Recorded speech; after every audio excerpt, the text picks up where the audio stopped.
comment in the box and it will be read aloud and answered. Thank you. All meeting attendees must mute your computer, microphone, or phone. Pat, please call the roll call for today's meeting.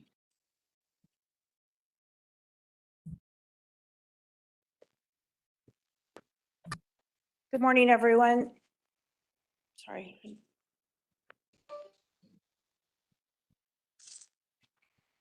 City of Avondale, Councilmember Max White.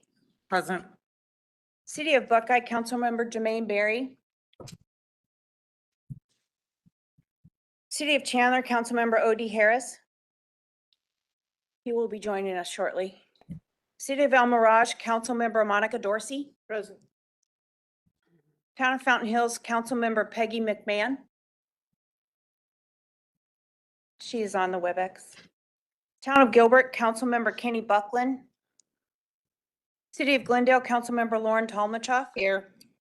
City of Goodyear, Councilmember Wally Campbell. Maricopa County Supervisor Steve Gallardo. City of Mesa, Councilmember Heredia, I know his name, sorry.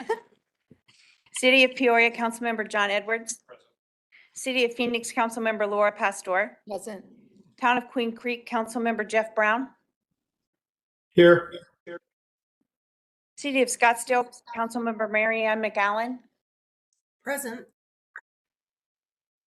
City of Surprise, Vice Mayor Earl Greenberg. City of Tempe, Councilmember Jennifer Adams. City of Tolleson, Vice Mayor Jimmy Davis.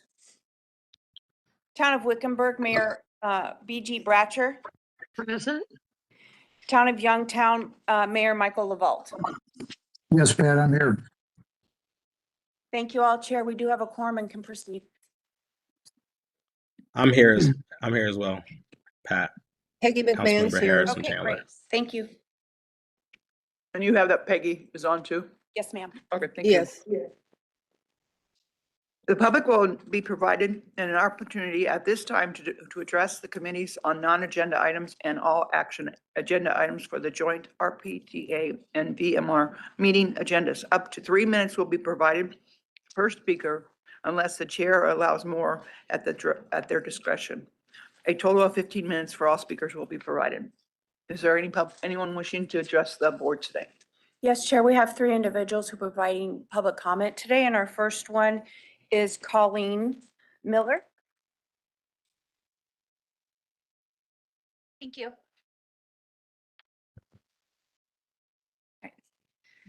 I'd like to bring to your attention a safety and a liability issue. So if you're traveling southbound on Central, headed towards McDowell, there is a traffic light to turn into the art museum and the theater. And there's curbing that lines where the light rail comes through. There's only breaks in that curbing at intersections or if there's a place where you can cross over the track safely. My parents often go to the theater with me and they recently crossed the tracks there. One of the curbs, the curb that's closest to the driver's side as you make that turn through to cross over into that parking lot is really jagged because it's been hit so many times. And so if you remotely hit it, it actually will bust your tires. They had $2,000 worth of damage to their car, but they're not the only ones that have done that. The security guard in the parking lot there has told us that he's had at least 30 incidents in the last 6 months of other people doing it. And every time I go to the theater, I see more people that's happened to.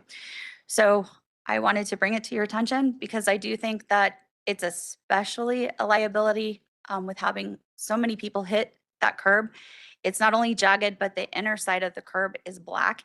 And at night, you can't even see it. The lines aren't marked on the street. And I would like to recommend that you guys either think about fixing that curb and smoothing it out. I don't think you can cut the curb back, but if you can, that might help. Or at least the very least, and it would be the cheapest alternative, would be to paint reflective paint to help guide these folks through the intersection. Many of these people are older folks and I'd hate to see them stuck on the track with a train coming. If it was a one-time incident, I know, but it's happened to several people and I see it every time I go to the theater. Yep. Any questions? Jessica, can we have someone follow up with her? Mhm. after. Madam Chair, yes, members of the board, thank you. I'll ask Adrian Reese, our Chief of Safety and Security, Trevor Collin, our Chief of Capital Development, to follow up with Ms. Miller. Ms. Miller, thank you. And thank you for bringing that to our attention. And could I get an update on that once Yes, it Councilman. is done? Okay, we have another public speaker. Yes, ma'am. Jared Klug. Okay, Jared.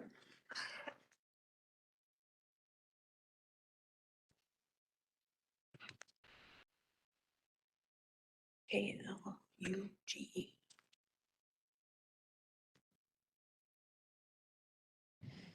Good morning. Oh, good morning.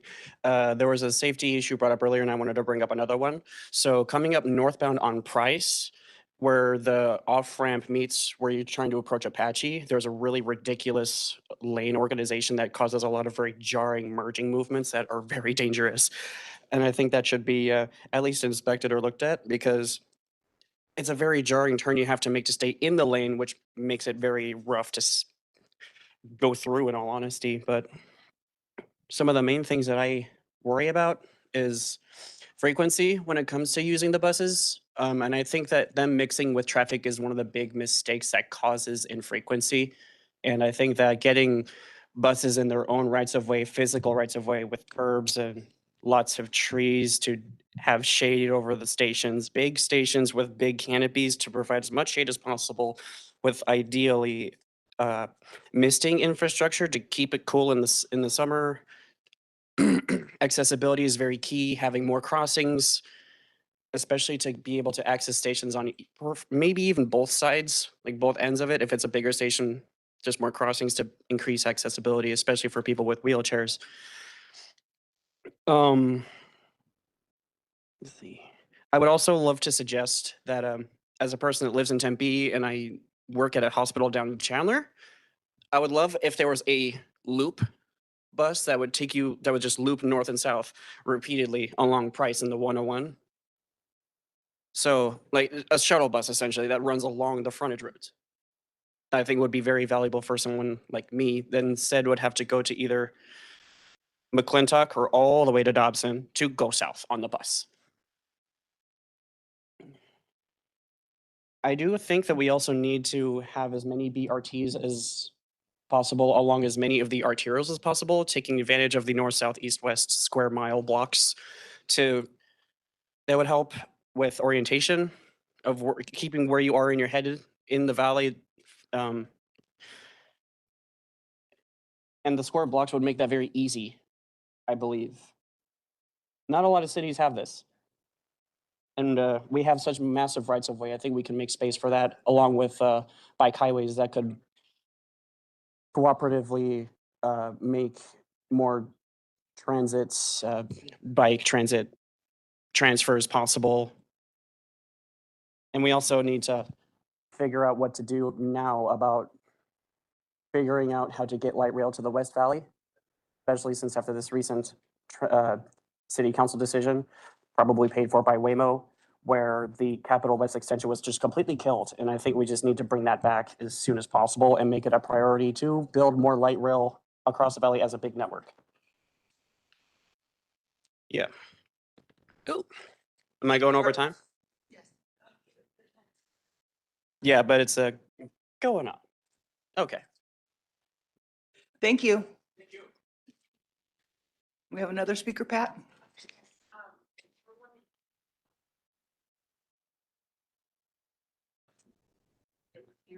Aaron, I'm sorry.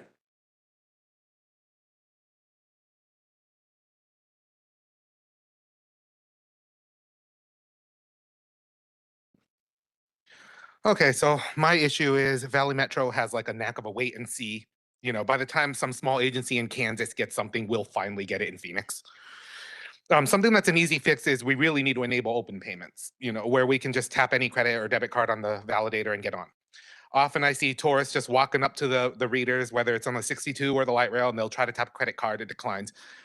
The fare system by VIX is more than capable of this because this same exact system is in use in Dallas, Brussels, Edmonton right now. They're the same exact hardware with the same exact back office. It just has to be set up. When I came back from Belgium or Dallas and see these exact same readers as Valley Metro, and I was able to just tap a credit card on those. That's a user experience issue right there. But here's the issue. A bus operator now has to make a quick decision, allow them on the bus or kick them off the bus. Depending on what happens, the new rider to the system is left either with a sour taste in their mouth about Valley Metro. Some of the operators don't even mention the app and just says, you got to use cash. And that's probably because some of the operators are sick of it. They just wave the app users on because a bus environment is fast paced. Things need to be tap and go. A lot of it's not even logged because they aren't pressing the free button, which of course means low ridership, more like not counted ridership. And we need the virtual copper card in the Apple Wallet yesterday. UTA just signed a contract with their fare provider yesterday to enable this feature by June of 2026. They signed the agreement yesterday. This proves it can be done quickly. This will allow people to tap and go without needing to mess with the QR codes in a very sunny environment. When someone's running for a train, tapping whatever you have in your pocket and making that train versus scanning the QR code, that's a big deal. It can either mean you made that train or you have to wait another 10 to 15 minutes in a hot summer. I should also add that a nice byproduct of having it in the wallet app is that people can also use cash to load it at the light rail stop if they wanted to. And also when you land at the airport, you'll get a notification saying, add this transit card to your Apple Wallet to ride transit, which puts transit at the top of the mind. Because speaking of the airport, we have a sad little sign on a big blue board that says Metro. Blink and you'll miss it. Most people don't, the airport does absolutely nothing to promote the light rail. I see Waymo ads, pictures of the mayor of Phoenix getting in and out of Waymos all over Terminal 4, but nothing on Valley Metro. That's ridiculous for a city our size.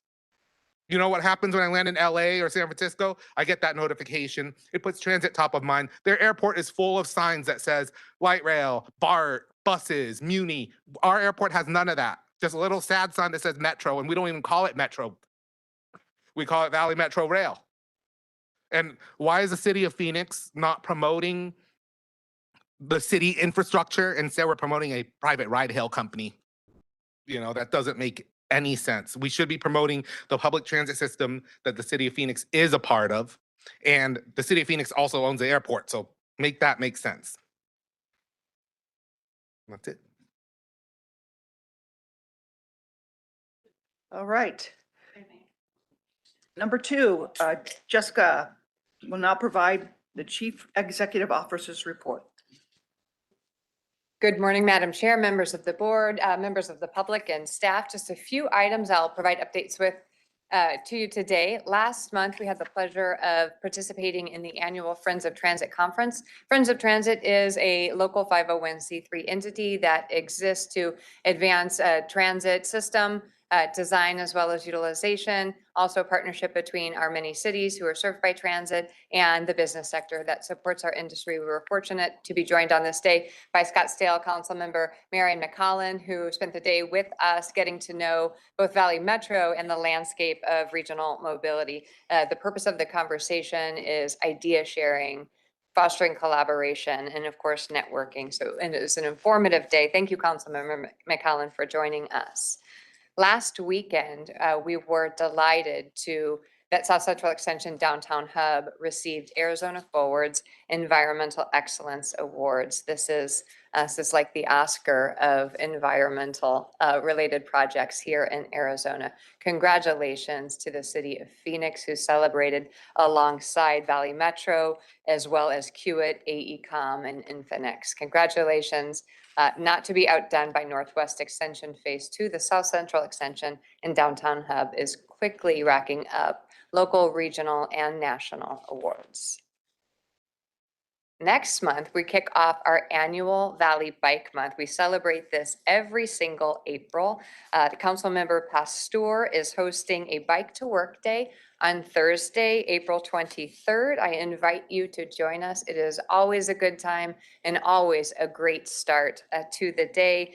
We'll have Valley Metro there tabling, providing information about our services, including how you can bring your bike aboard light rail, streetcar, and bus. There will be prize giveaways. There's always an electric bike giveaway. That's the grand prize if I need to entice anybody to get on their bike with us. And full details are available on our website. That concludes my update. Looking ahead, we'll be right back in this room next week for our Audit Finance Subcommittee meeting on Thursday, April 2nd. We have transportation managers and rail managers coming right up on April 3rd. When we talk about budget, we'll explain a little bit of the cadence of these meetings. Since our board meeting was pushed back, are trying to provide you with the most up-to-date information possible. And we'll resume our normal cadence with our May 21st board meeting. Madam Chair, members of the board, that concludes my remarks. Thank you very much. Now we have number 3, Audit and Finance Subcommittee update. Councilmember White, the Audit and Finance Subcommittee Chair, will now provide her update from the March subcommittee meeting. Thank you so much, Chair Adams. The Audit and Finance Subcommittee met on Thursday, March 5th. We received our CFO's update. Mr. Kessler shared with us up-to-date information. We actually had sales tax revenue through February presented at this meeting. We are about 5% over period year actuals compared to the budget. We're still about 2% below budget at this point. We also took a review of fiscal year 2027 Valley Metro RPTA and Valley Metro Rail preliminary operating and capital budgets. Mr. Kessler provided a comprehensive review of both Valley Metro and Valley Metro Rail preliminary budgets. He'll be providing the most up-to-date budget information later during the individual RPTA and rail board meetings. As we took a look at internal audit, Mr. Conrad provided updates on the internal audits. Ms. Beckstrom also mentioned that an audit peer review team would be visiting Valley Metro to review our audit practices, and we will get feedback and the outcomes of that audit in our AFS May meeting. And just to confirm the status, I actually had an interview with the group today, full disclosure, that is conducting that peer review. So I'm really looking forward to hearing any of those outcomes. Our next AFS meeting, as said by our CEO, will be next Thursday, April 2nd at noon. Thank you so much, Madam Chair. Thank you so much. Good job. Number 4, now we'll have our Procurement and Business Practices Joint Ad Hoc Committee update. Councilmember Tomachoff, the Ad Hoc Committee Chair, will now provide her update from the February subcommittee meeting. Thank you, Madam Chair, and good morning, everyone. Just a quick update on the progress so far of the Joint Ad Hoc Committee on Procurement and Business Practices. We met on February 26th. Our January meeting was basically kind of a work plan. February 26th, we actually kind of got into some meat of what we're actually going to try to do. During the meeting, we looked at major procurement methods used by Valley Metro, reviewed associated timelines and activities. We received summary information from a basic cost time analysis, the qualified time, resources, and costs related to each type of major procurement. And finally, we had a pretty lively discussion, and I think productive discussion about timelines and flowcharts to identify opportunities for efficiencies and processes. After that, a number of draft policy proposals were presented and discussed. The committee looks forward to advancing these proposals for the board consideration that will rationalize the delegations of authority with procurement method thresholds, adopt a sustainable approach to future adjustments, eliminate some steps in the process to reduce timelines, and boost transparency by routing more small dollar purchasing activity to board agendas for information. That completes the report. Thank you. Thank you. All right, now we move to the consent agenda. The consent agenda is presented for action. Does the committee have any questions or do any items need to be pulled for separate discussion?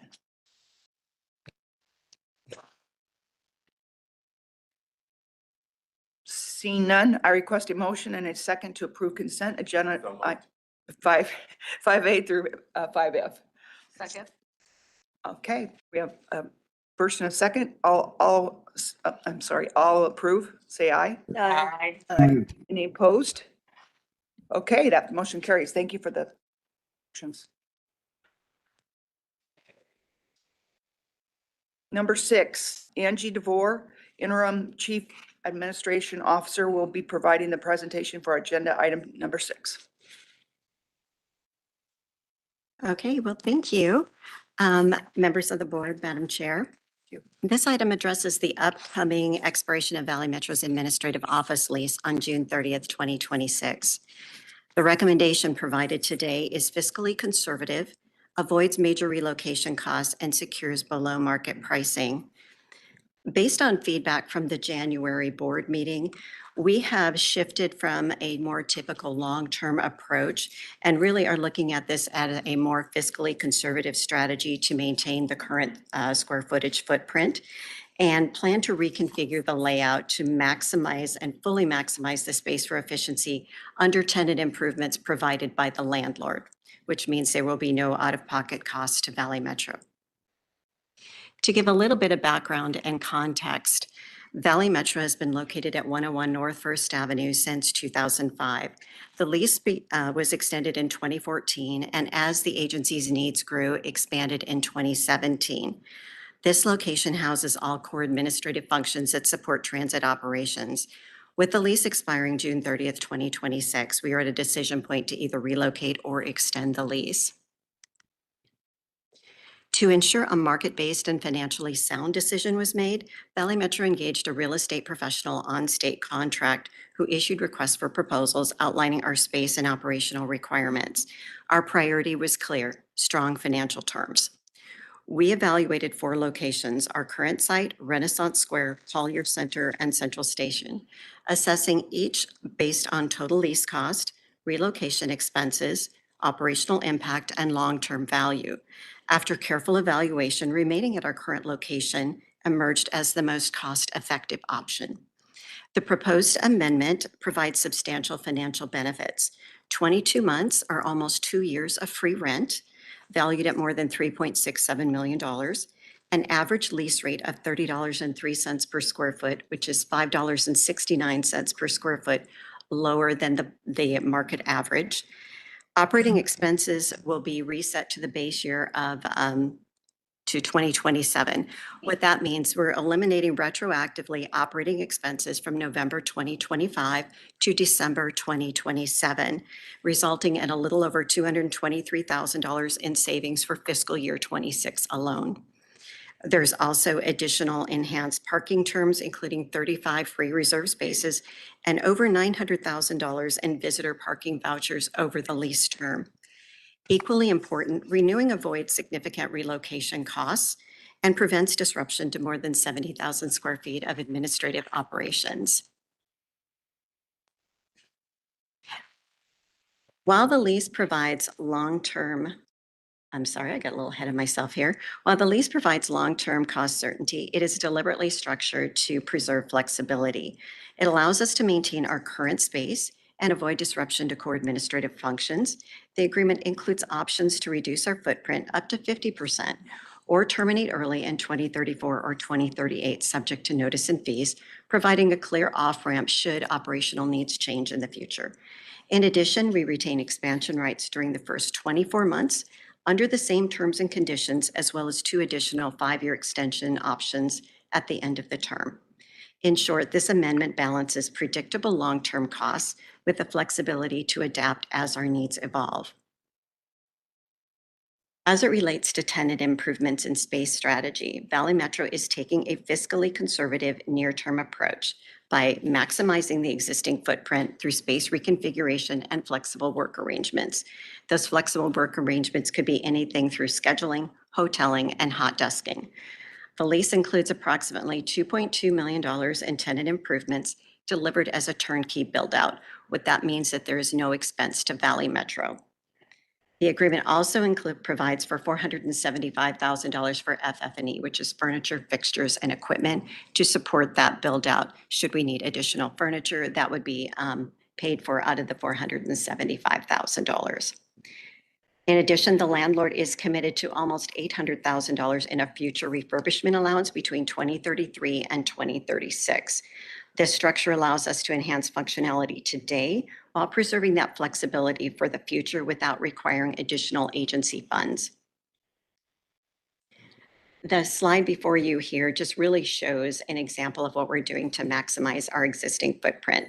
This is a former file room storage area, and because the majority of our records are now maintained digitally, we are repurposing it to use the area more productively and efficiently.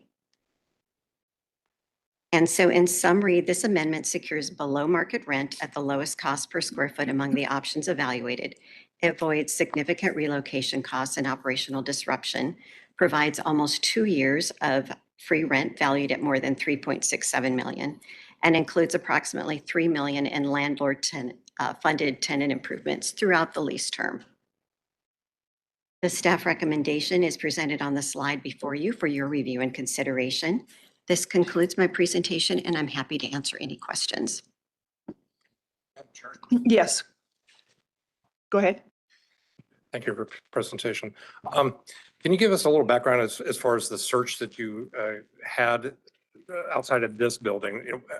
Did you look at other buildings nearby? What was the Yes. cost analysis? I mean, I see the savings here, but we're all looking to cut I cut understand. costs and everything else. I know from my city, we're doing the same thing. And so, Sure. is it really necessary to stay here versus square footage at a smaller building that may be nearby? Yes, the other ones came in at a higher cost per square foot. Based on the original best and finals, I can tell you that the other buildings ranged anywhere from over 5 million more to 12 million more than this current location. Albeit that was based on a higher square footage, but the cost per square foot would not change. So that's why I'm basing everything on the cost per square foot. So that way we are comparing apples to apples. Yes, Peggy. I have a question if you don't mind. It looks Sure, to go me ahead. like this lease is for 195 months, which I think is 16 years. I've seen a lot of leases, but I haven't seen one for 16 years, and I'm questioning that length of time. So would you please explain why and the reason for signing it for that length of time? Typically, when we had looked at leases in the past, it was normally for a 15-year term. That seemed to be the sweet spot, so to speak, for landlords that would provide the strongest financial incentives because they have longer term certainty at that point. The shorter exit window would materially reduce those concessions that they do provide us and increase overall cost to the agency. Did I hear the question right? I'm sorry, it was very faint. Thank you very much, and I appreciate your explanation. Sorry. However, my concern is the length of the lease and the age of the building, et cetera. So I wonder if there's an opportunity to lessen that amount and still keep the savings. We do have termination options within the contract for 2034 and 2038 that do allow us to exit, but that is with termination and fees, and it's typically dependent upon the unamortized portion of the either tenant improvements or the expenses that the landlord has outlaid up until that point. And again, I'm not getting, it's not very loud for me up here, so I apologize if I didn't answer that question. May I She's not please feeling well ask either. legal, if the board doesn't mind, may I please ask legal counsel to weigh in on this time frame, please? Sure. Councilmember Thompson.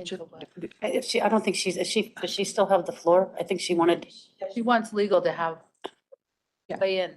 Sure. What question could I answer for you?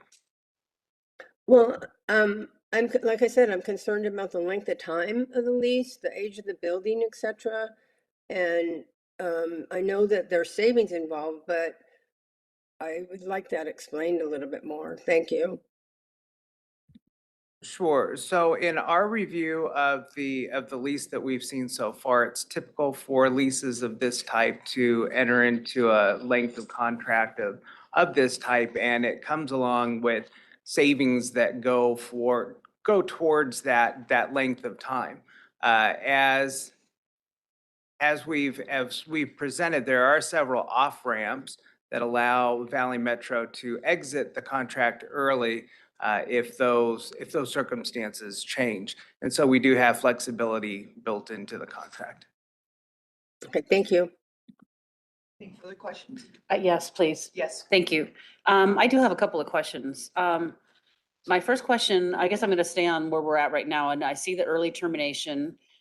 but and I do see an expansion option. I don't see about, is early termination considered a reduction, a space reduction? Or what if, you know, I mean, there's a recession, there's another global pandemic, there's a reason for us to reduce our footprint in Sure. this building or any other building. Where are the options for that? Yeah, thank you, Madam Chair, Councilmember Tomlichoff, members of the board. Yes, we can contract also to beginning in 2034. It's contraction and or contraction or termination. Okay, thank you for that. If I could continue, Madam Chair. My concern, I mean, is my primary concern is the area of the comps. It's very small. It's literally right down here in the highest, just probably the highest rent district in Maricopa County. And that's a concern for me. I mean, I understand and the explanation and I did ask about it, and I'll share with you what the explanation I received was. If you don't mind, let me pull it up here. The focus of the surge was downtown Phoenix, as the downtown area serves as the center of the transit system's activity, where major routes coverage and a high concentration of riders access service each day. Maintaining a presence in this core location allows the agency to remain closely connected to several of our key partners and customers. Well, we're a transit agency, so if we moved a mile or so north, or even a couple of miles north, we are a transit agency. We have a way to move people back and forth in and out of this downtown core. And considering the economic times with, you know, whether they're calling this a war or whatever they're calling this, and some of the other things that we're experiencing with the economy, I think a lot of us are concerned about, in our cities and in other agencies that we participate into, really tightening our belt. And so that was one of my major concerns, is that the search was not outside this downtown core where you're going to find the highest real estate prices in Maricopa County. I'm sorry, I got something in my throat. And I do know, I mean, I don't do a lot of commercial real estate, but I do some commercial real estate. And I know that the absorption rate for Class A office space is relatively slow right now. It's slowed significantly since COVID because of hybrid work, remote work. There's been a change in how the workforce works. And there's a lot of opportunity, and maybe not necessarily in this downtown core, but maybe a little bit outside the downtown core to even have a bigger significant savings for the agency. So I'm disappointed that the search was confined to this, basically that we have to be down here because I mean, I know we're close to Phoenix and we're close to MAG, but I mean, you can get on the light rail and get down here in 15 or 20 minutes. We're a transit agency. So that's bothersome for me. And the long-term commitment is bothersome for me, that, you know, we really don't have an opportunity even to reduce our footprint for 8 years. That's the earliest off-ramp is 8 years out.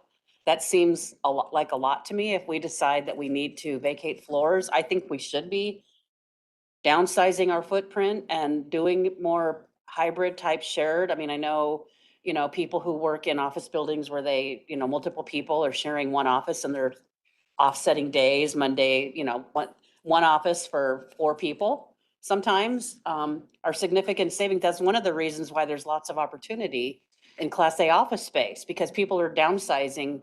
Many organizations, private and public sector, are downsizing their lease because of what we've learned after COVID is that everybody doesn't have to be here every day to get the work done.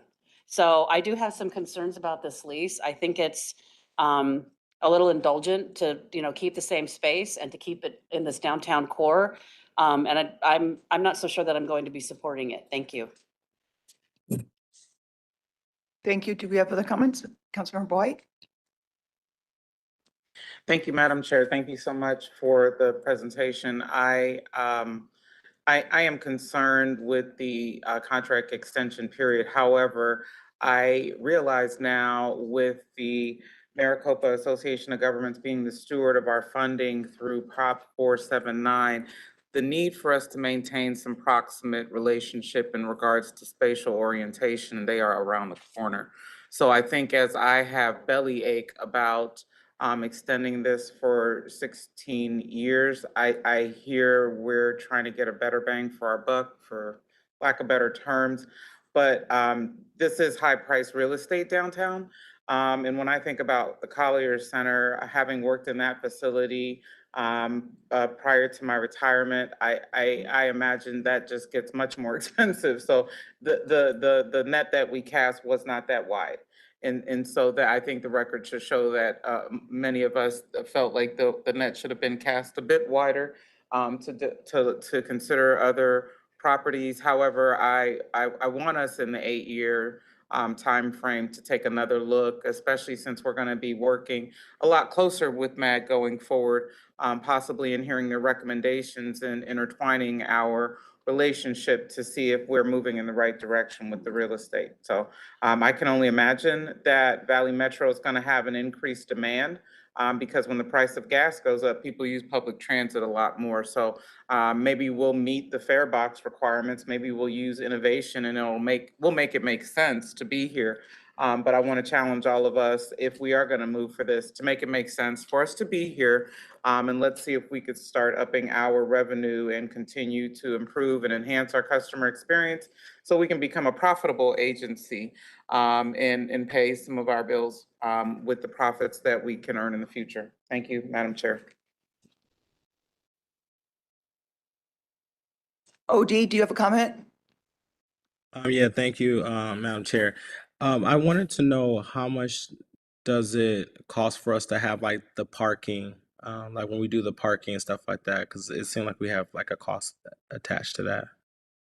There are no costs to Valley Metro for the parking. The 35 free reserve spaces would be for agency vehicles. Anything for employees are paid by the employee. And then, so our cars that we do have that we sometimes park in the garage, there's no fee attached to it. Correct. That would be in the reserved, the 35 reserve spaces. Okay, thanks. Oh, visitor parking. Oh, I'm sorry. I misunderstood. I thought that was in the reserve, but the visitor parking, yes, those vouchers would be provided to us monthly, and it's about $900,000 worth over the term. It's about $56,000 a year. So that way that there's, Valley Metro is not paying for any visitor parking. Okay, so we pay an additional $56,000 do we have any additional fees that we pay for like triple net or triple E? Oh, I no, forget we what it's don't. called, Lauren. Oh, I'm sorry, Councilmember Harris. I completely misunderstood your question. The landlord will provide Valley Metro with the vouchers at no cost to Valley Metro. So that will be up to $56,000 a year at the landlord's expense. And then the last question would be, what were the terms for us to say, hey, if we want to do an early departure, what is that predicated on? 12 months notice. All we have to do is let them know that we want to either contract space or we would like to depart, and we just provide them with 12 months notice. Thanks, Madam Chair. Thank you. Yes, Councilmember Dorsey? I didn't see any numbers on what the cost to move would be. Sure. And that varies by location, simply because they typically provide a moving allowance based on a certain dollar amount per square foot. So based on the original request for proposals and the best and finals, the moving cost to Renaissance Square based on the moving allowance they would provide was about $900,000 to Valley Metro, or Valley Metro would need to pay. Collier Center would be about 1.6 million out of pocket, and then Central Station would be 1.6 million out of pocket. So there's a significant savings in staying where we are. Okay, thank you. Madam Chair? Yes. If I may, there was something I did forget to mention because I did ask, and I'd like to have this be part of the record if I could, is that I asked how many employees are occupying the space in the building currently. Sure. I received a number of 259, but of the 259, 30 of those are contract positions. They're not actual Valley Metro employees. 2 of them are unpaid interns, and 9 City of Phoenix staff, 3 of which are actual City of Phoenix employees and 6 of which are contractors. So we are, and I mean, and the calculations and the back and forth and my questions about this, even the unpaid interns were included in that needed to be accounted for in office space. So, I mean, that to me, I mean, I think especially considering 41 of these 259 are not full-time Valley Metro employees. And this restricts us being able to reduce our footprint, and at least for 8 years, that's the first opportunity to reduce the footprint in the building. Not necessarily saying that that we need to move, but I think we should be looking at cost cutting everywhere we can, under every couch cushion, everywhere. And especially providing, you know, including 41 people who aren't Valley Metro employees in the calculation of the space. It just seems excessive to me. So I just wanted to make sure that I brought that out and that people understand that that's exactly who this space is for. So literally of the 259, 218 of them are actual Valley Metro employees. The rest are not. Thank you. Thank you. Yes, go ahead. Davis, Councilman, or Vice Mayor Davis. I definitely would have liked to have seen a wider net cast out of this district, because this is an extremely expensive area, as we've talked about. I get the proximity. I guess some of my questions involve actual workforce. So what what percentage of Valley Metro employees are coming to the office all of the time? Can someone answer that question for me? Ballpark is okay, you don't have to be exact. Thank you, Madam Chair, Vice Mayor Davis, members of the board. For employees, so first of all, of our 535, I think, employees, most of them are on site all of the time because we are people serving people, and they are working at one of our operating facilities. Okay. Then for the employees who are housed here, which is, I think, more to the point, most of those employees are here most days. Employees can work remotely up to 2 days per week. We have some teams, IT, customer service, who do work more primarily offsite. Okay. And then of those employees who are not here often, that is where, as Angie mentioned, we're engaging quite a bit in hoteling and hot desking, so they don't have a dedicated office or even workspace to themselves, but they are sharing those spaces. Does that answer your question, Vice Mayor? Yes, yes. I think, you know, there's a big rise in like those co-op spaces for a reason, right? Because companies are not needing large footprint offices anymore.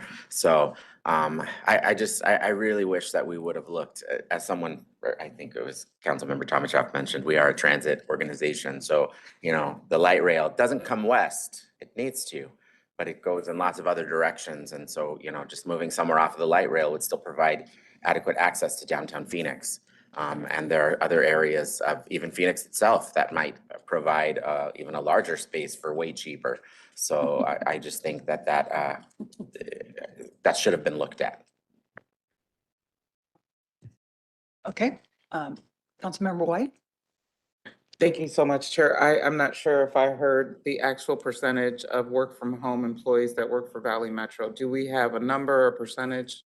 Councilmember White, I'm trying to do bad math in my head. So the number of employees that are working primarily off-site, I think would be an easier answer for me to say.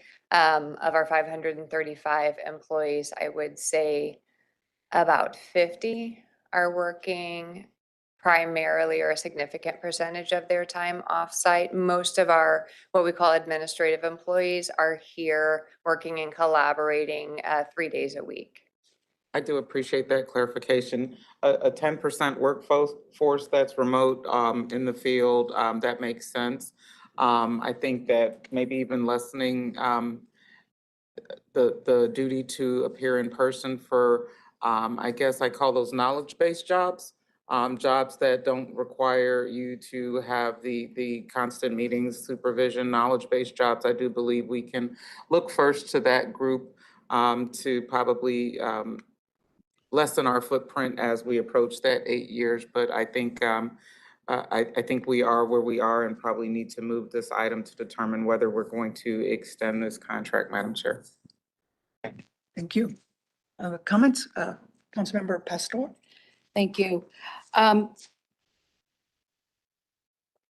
The 9 city employees that I think what happens is they're bouncing from here and out into the field, in particular with the South Central Light Rail, working with the contractors that are here, and then they go out into the field.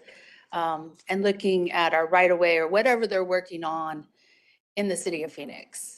Am I wrong in that? They're city of Phoenix employees, but they're sitting at their desk to work with everybody in collaboration, and then they go to the field and then they come back.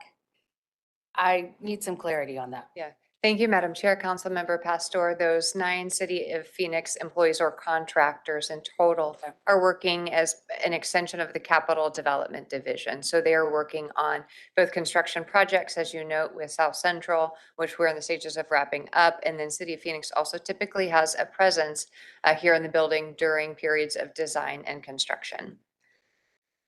Okay. I'm sorry, planning and design. Okay. The other piece is that I think what we're forgetting, or we're being, one of the pieces is that this whole center is probably the most populous or dense area to get onto any type of transit.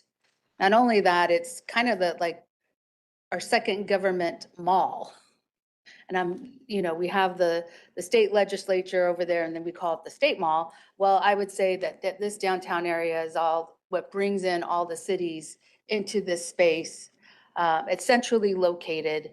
It connects, you just walk out this door and you go to MAG, go to your meetings, come back. You have to come to the city of Phoenix. There's great investment that the city of Phoenix has done. And I'm going back to history in the sense of, I think that's why it was centered around here. The other piece is, if we go outside of the core, then I believe that costs will then go up. And not cost for us, but cost for employees coming from, and I'm just going to use Midtown, coming from a Midtown, coming down. If we're looking at efficiency, we're also looking at time. And right here, you can bounce around quickly and get your stuff done. But I hear my colleagues in the statement in saying, and I agree with them, in efficiency.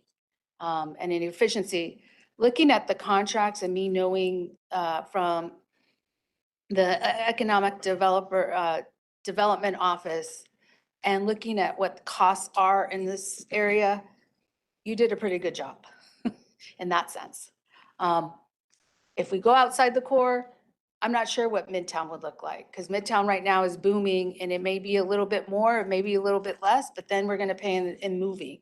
So I think we have to think, and I'm not saying we're not, but saying in a global manner of, did you do your due diligence? And I feel like you did. Do your due diligence in this space. I agree on the term of the contract, but then there's ways to get out of it and there's ways to move around it. So that's kudos to you, because I don't know of those type of contracts these days, but kudos to you. And so I'm aligned with Councilwoman White in the sense of, are we going to do this? Or are we not going to do this? Because then if we're not, then what are we going to do? So I'm at the space of, yes, I would recommend that. Chair Adams, I believe that Councilmember Harris has his hand up again. Oh, thank you, Councilmember Harris. You have the floor. Yes, thank you so much. I just had a couple questions. I may have missed it, and sorry about my background a little bit. How many square footage? How many square foot is the space that we're in currently right now that we occupy? 70,316. 70,316. Okay, and we're paying about $2.65 a square foot. Because when I was doing the math, it's about the rent is about $186,768 a month. And I was kind of more so, although I think in terms of location, it may be like central to everything, and and the cost for what it would take for employees to drive in to work. But I'm just kind of thinking, Vice Mayor Tomachaw, she does real estate for, it's a part of what she does for a living, not to put her business out there like that. but I guess my how much square foot do we use for parking? The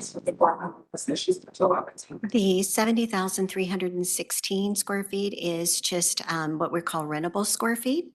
And so we do not, there is no square footage included for parking. The parking garage is a separate, I'm going to call it a separate section of this building that we do not pay separately for. It would be just if employees want parking, they pay for it.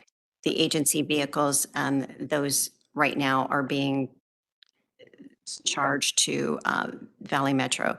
So it would be just it's just the rentable square feet. And I'm going to call this basically desk square feet, people where people sit as opposed to where people park. Is that clear? I want to make sure. Yeah, I think that is clear, but okay. I guess I mean, I understand what my other colleagues are saying, like, hey, we want to get out of it. We have 12 months. Perhaps we could have expanded out the search a little bit, but I'm kind of more so leaning at $2.65 per square foot for that space. I just don't know if I'm on the same page in terms of the continuation of it, because it's just, to me, it's so much money. I just kind of think that with where things are right now, we should be getting a little bit better rate for a longer deal.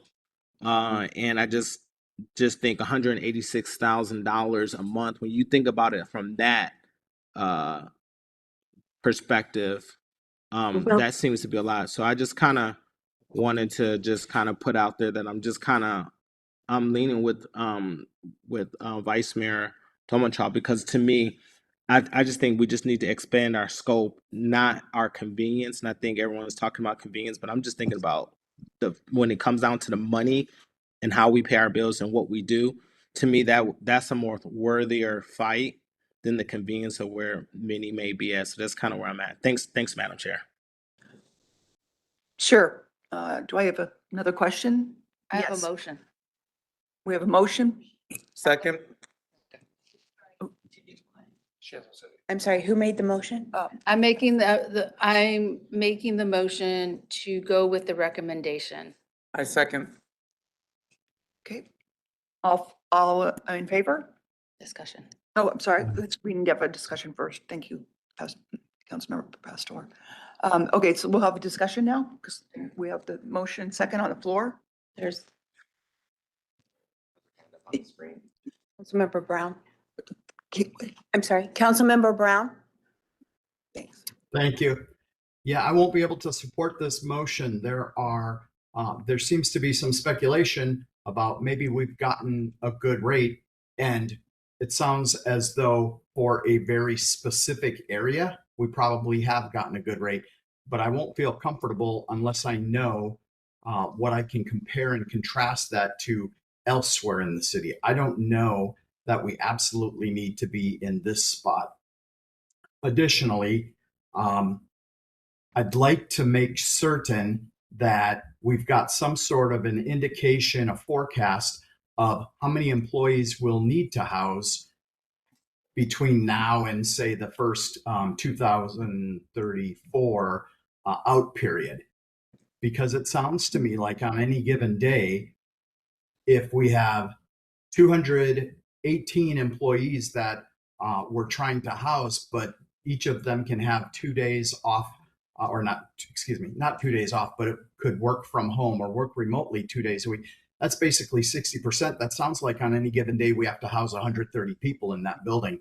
And this just seems like an exorbitant amount from my perspective. Maybe it's not, but until I'm faced with additional information about what it would cost elsewhere. And of course, I would like to know the total costs, including moving, et cetera. But I just can't support this today based on the information that's been presented. Thanks.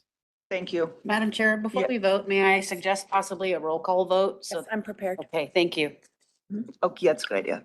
Other discussion on this? Okay, we could do the roll call. I had Say a that. Madam Chair. Yes.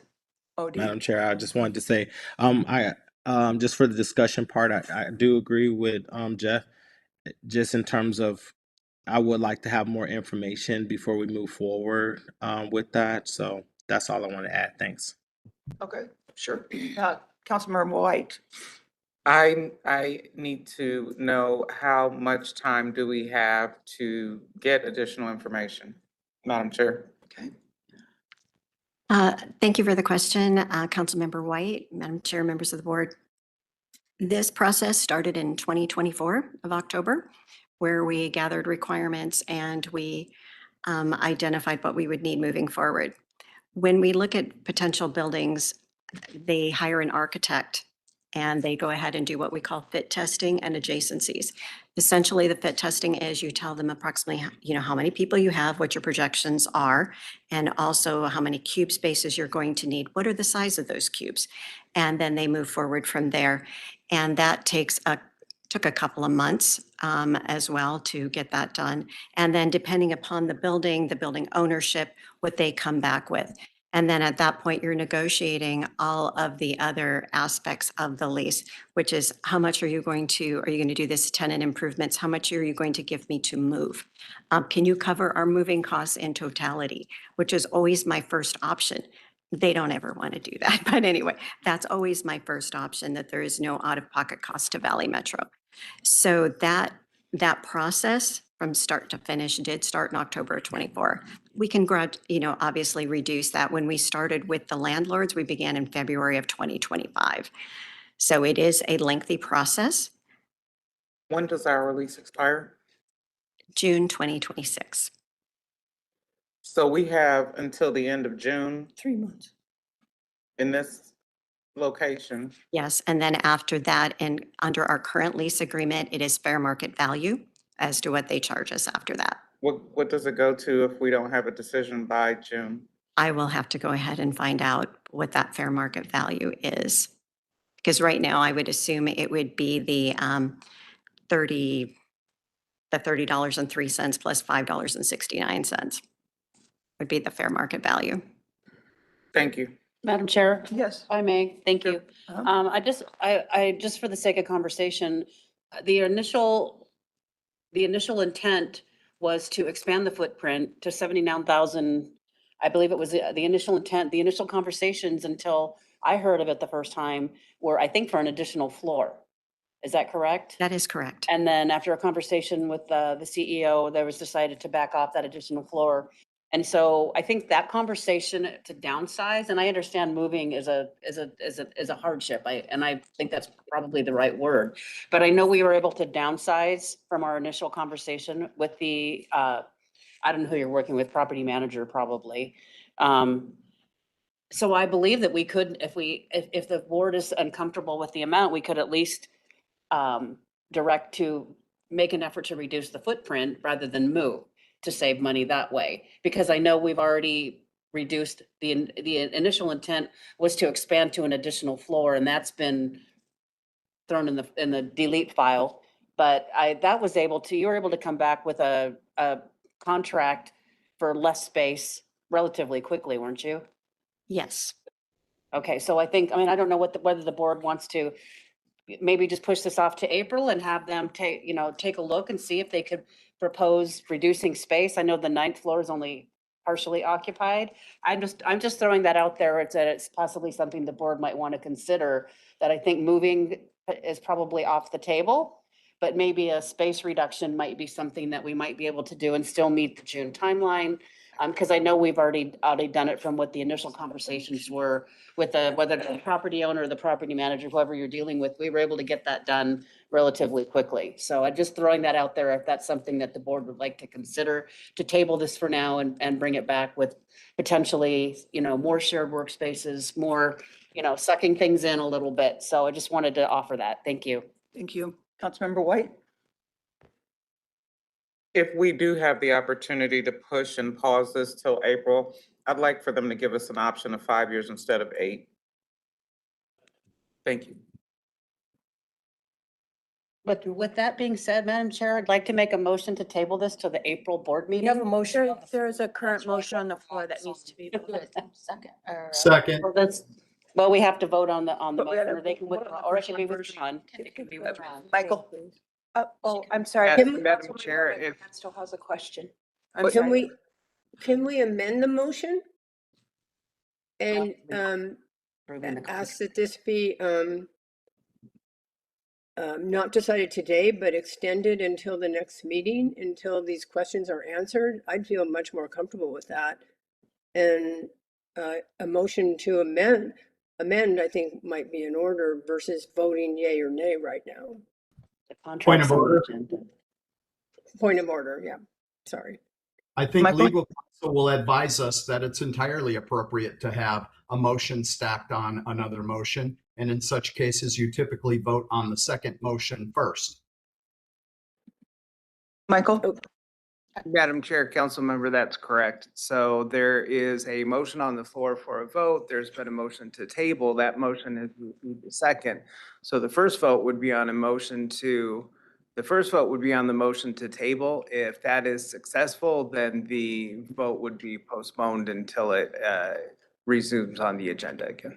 So it needs a second. And I Believe it was second. amend. Doesn't the person that made the motion have to amend? It's not a motion to amend. There's a current motion and then there's a motion to table. They're separate motions. Go ahead, Michael. Or, go ahead, Councilmember Pastor. I would like to amend my motion.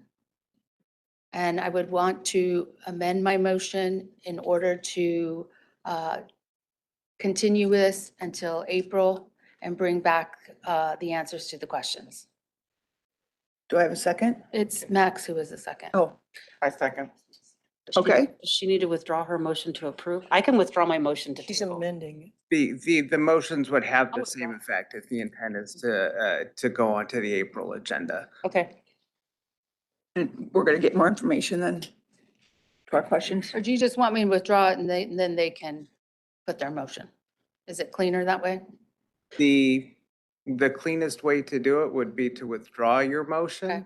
Then the motion to table would be moot. It can be removed from the agenda and moved at the chair's direction and to the April agenda. Okay, I withdraw my motion, not emotion, motion. So right now, there's no motion pending All right. So on the floor. Madam Chair, I move to table this to have staff bring back some options for space reduction at the April board meeting. I'll second that. Second. Okay. Do we still need to do a roll call? I think we probably should. Don't you think, Michael? A roll call vote? It's at the chair's pleasure how the vote is taken. It's regular votes, fine. I think it's fine. Everybody said it. Okay. All in favor of tabling this? Aye. Aye. Any opposed? Motion carries until April. Thank you. Thank you.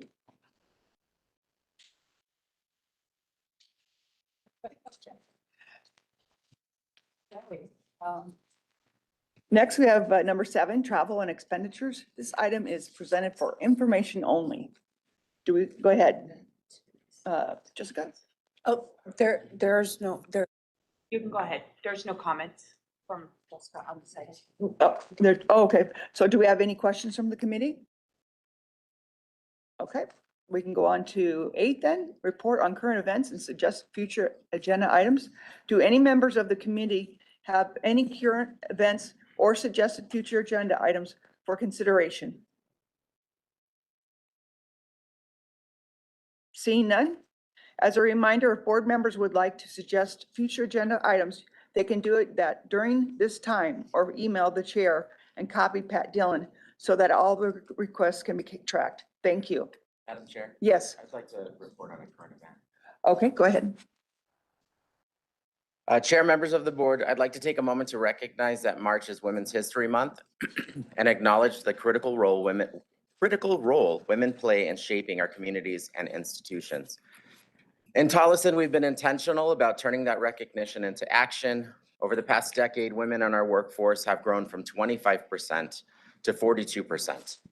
Today, we have a majority women city council, all Latina leaders, and we've elevated 2 women of color into deputy city manager roles, helping guide the future of our city. We're also seeing progress in public safety. Our police department is nearing its goal of 30% women officers by 2030. currently at 28.7%. And our fire department is at 10% women, double the national average, with a commitment to continue increasing that number. And I'm proud to serve on this board, where we also see that leadership reflected. Valley Metro is led by a woman CEO. So I just wanted to, let's give Jessica a round of applause. And something that I noticed while I was sitting here is that we are actually a woman majority board. So if we could give a round of applause to all of our women leaders on this. So we're seeing that leadership reflected. And it's a beautiful thing. And it speaks volumes about the direction of leadership in our region. But moments like this should also challenge us.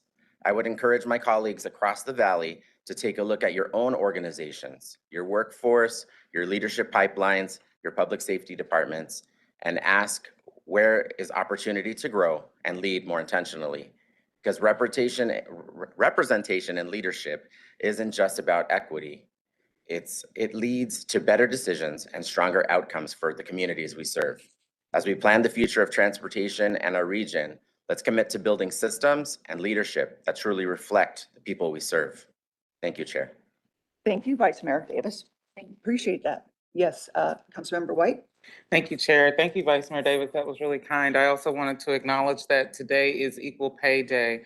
It's the day for us to reflect that it would take this long for most women to make, to work into this year to have made what the average man made in 2025. So we are also celebrating Equal Pay Day today, looking forward to ensuring that we can level the playing field and ensure women and men have pay parity going forward. Thank you. Thank you. Any other announcements? I'm going to suggest that we have employee survey results presentation at our next board meeting. I know that there was extensive survey and I'd like to have a comprehensive presentation based on that in April. Anything else? All right, the next meeting of the Joint Board of Directors is scheduled for Thursday, April 16th at 11:15 a.m. Is it 11:15 or did we change to 11:30? It is 11:15, ma'am. It's 11:15. Okay, thank you.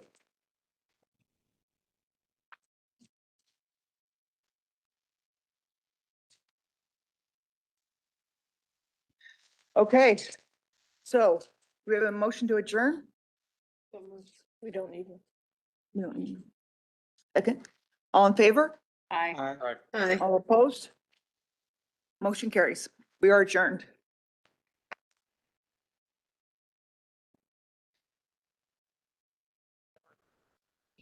Chair Adams, if you'd like to take a couple-minute break or proceed right to the RPTA board meeting. I'm gonna take. Let's keep going. Okay. What's that?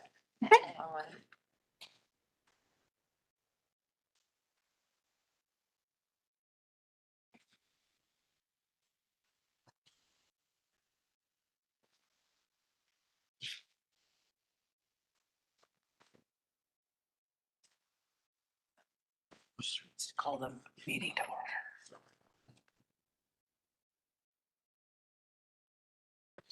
Yeah.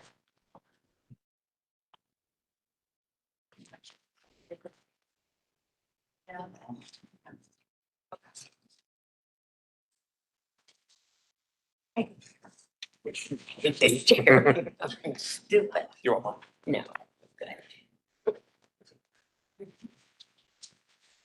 What the total. Always.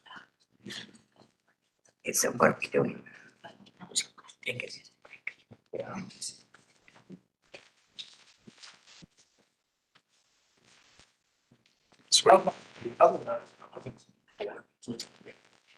Okay, given more information, we're going to take a 10-minute break. Thank you. Okay. I'm gonna try the taffy right now. I'll go get some ice. Oh, yes, we do have the best ice here. They do. It's crazy. Drink. You probably turn it over often, unlike mine at home. It's just kind of, not used enough. Right, so I'm good for it. That's like the worst. Someone has a mic on. That's even worse. That's even worse. Yeah. Nice. How are you? I'm good, thank you. How are you? Next one.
All right.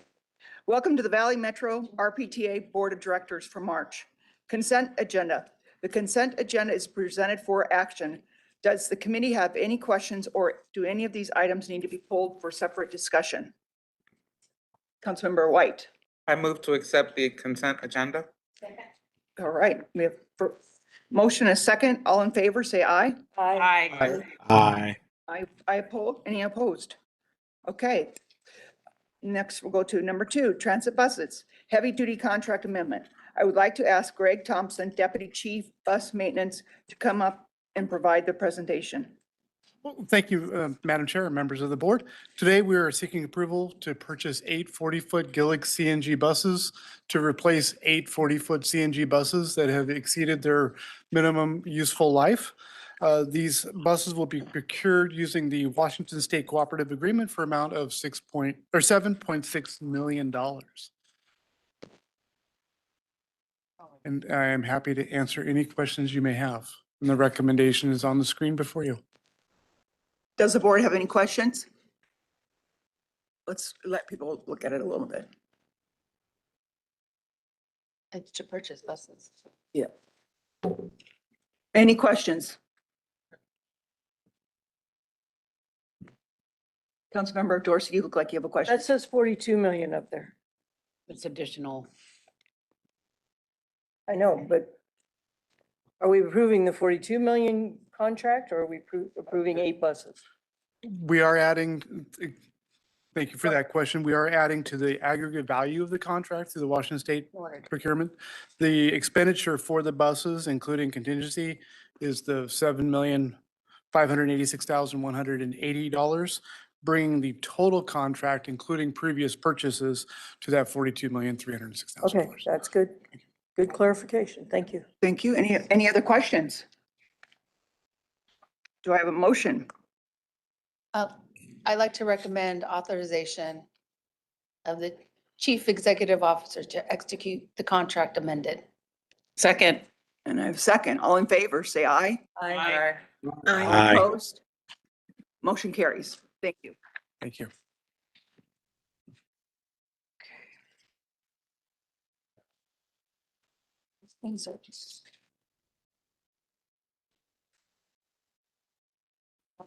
Number 3, payroll services contract award. I would like to ask Ken Kessler, Chief Financial Officer, to come up to provide a presentation. Thank you, Madam Chair, members of the board. This item is for a contract to provide payroll services with ADP. We have been using ADP for many, many years now. They've provided excellent customer service. Providing that payroll support here just kind of outlines some of those services. Do want to mention that we did have a review of our payroll, whether we should insource or to continue to outsource it a couple of years ago. The recommendation that came back was to clearly continue to outsource it through a company like ADP. It's a lot more efficient, minimizes risk, reduces costs. So we're moving forward today to recommend entering into a contract with ADP to continue those services, and the specific recommendation is before you. I'm happy to answer any questions. Do we have questions? Yes, Councilmember White. Thank you so much, Madam Chair. Thank you, Mr. Kessler, for the presentation. Were there any requests for proposals from, the work days, the paycoms out there to see if there was any better pricing for our payroll services to, just make sure? I know ADP is the standard in the industry and well recognized for quality, but there are also quite a few other providers that can offer the service. I'm just wondering if we looked. We did not do our own competitive process. We're doing this off of a cooperative contract opportunity, which that process itself was a competitive process to secure ADP. So a number of factors there as well. Continue on with the same provider in terms of any costs for changing over in terms of systems and infrastructure and that sort of thing, that we had evaluated that and determined continuing with ADP under this cooperative contract was the best value for the agency. Any other questions? Yes, go ahead. Vice Mayor Davis. I don't know much about payroll processing. I'll be the first to admit that, but this just seems like a huge amount of money for something that could potentially be done by somebody who works for Valley Metro. Can you explain to me like what type of, you mentioned risks. So what risks? So if you go back Break it here. down for me. What do they do for us? Sure. So, Madam Chair, members of the board, Vice Mayor Davis. So ADP provides comprehensive payroll services. We do have a few payroll staff here just to do the necessary paperwork and things like that to support the staff here within the agency. Basically, tax compliance and a number of other issues, staying up with that would require a certain level of expertise. And the review we did a couple years ago determined that we would need to hire an additional several more payroll staff in order to have the payroll staff infrastructure here within Valley Metro. That would be actually more expensive to have that payroll staff in-house than what it costs annually for the contract with a service provider like ADP. Any other questions from the board? Okay, I'm going to request a motion and a second to approve the recommendation as presented on the screen. So moved. Second. All in favor? Aye. Aye. Any opposed? Motion carries. 4, update on bus network redesign progress. I would like to ask Michael Elshman to come up and provide the presentation. I'm sure I butchered your last name.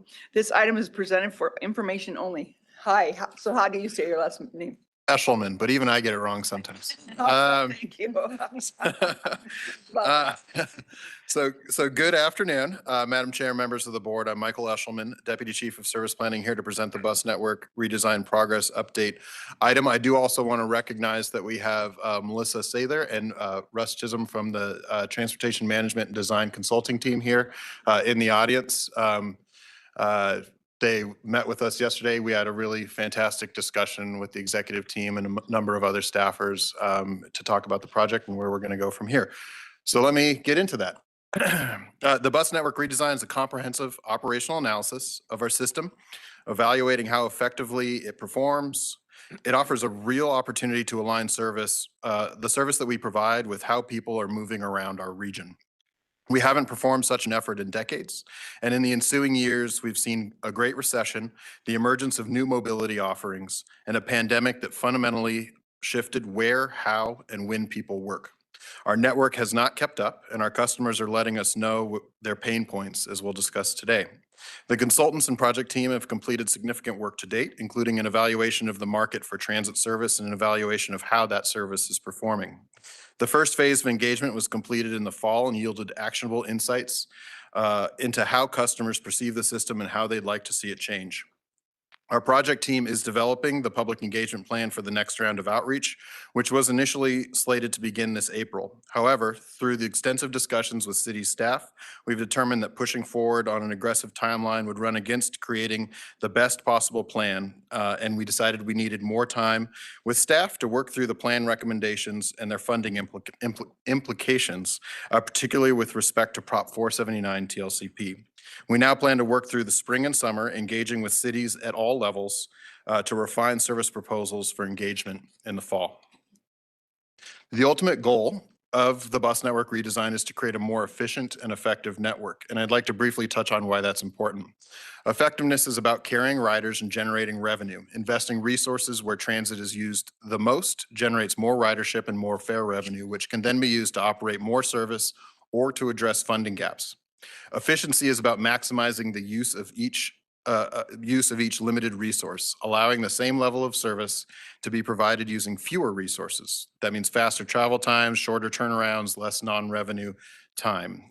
When service can be provided at a lower cost, Valley Metro and our partners can reduce operating expenses and provide more service within the community.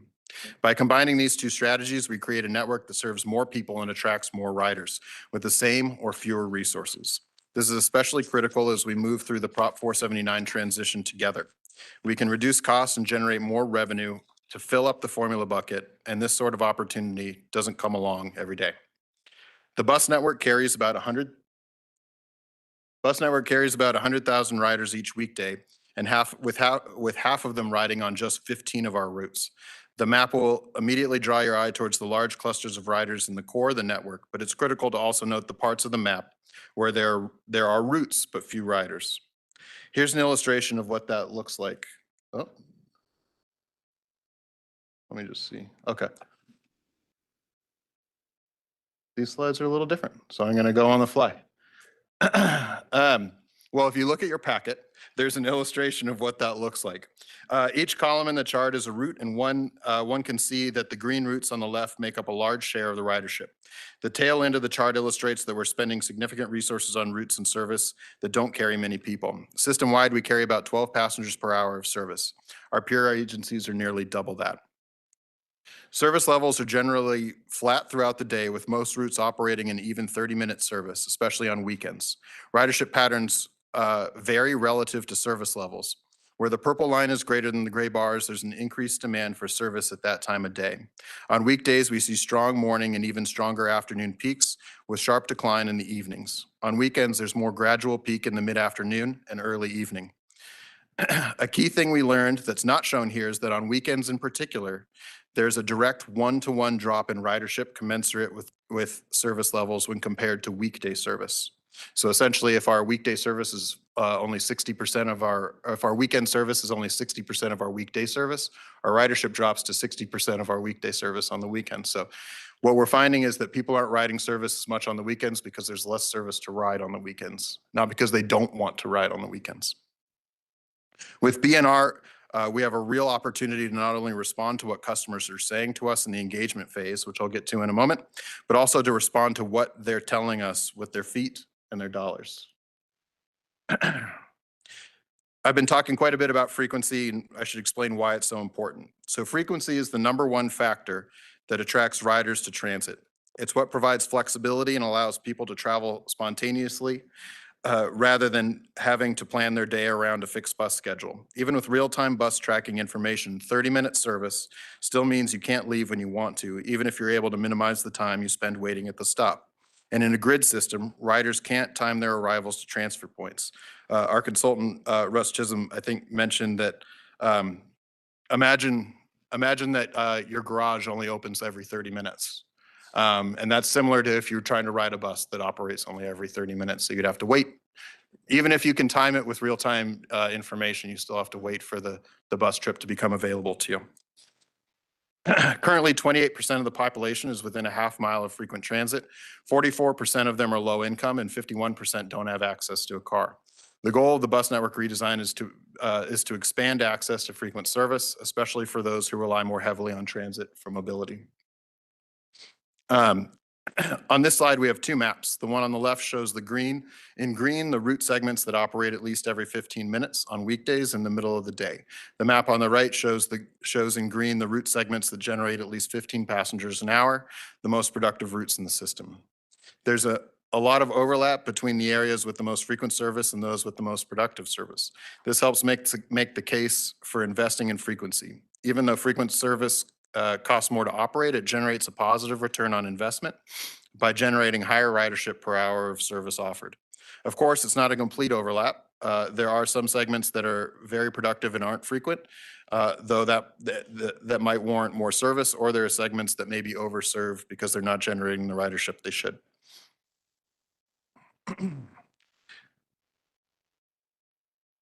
In the fall, we conducted extensive public engagement effort to collect input on how people use the system and their priorities for improvement. The numbers for what we accomplished are on the screen, but I want to call your attention to a few key things. We held extensive pop-ups out in the field where we caught riders where they were. We could speak with riders in the midst of their journey and get a real sense of their experience with our service. We also spoke with our bus operators. There are eyes and ears on the ground. We heard not only about their own experience driving the service, but also what they hear from our customers day in and day out. It's a real force multiplier effect where we're able to get really clear insights about what the customers are telling them that we wouldn't otherwise hear about their own experiences on the bus. We also conducted a survey and got more than 4,500 responses when we were really only scoped for about 1,000. It was a huge effort and gave us a very clear idea of where we should be steering the network in the future. Let me talk a little bit about our riders and who they are. More than half of our riders use the service every day, and there's a close split between those who have been riding a long time and those who are relatively new to the system. Most don't have access to a vehicle and have a household income under $50,000. It's critical to note that for many folks, time is literally money, and could be the difference between having a job or being unemployed. So providing a network that allows them to minimize time in transit can be life-changing.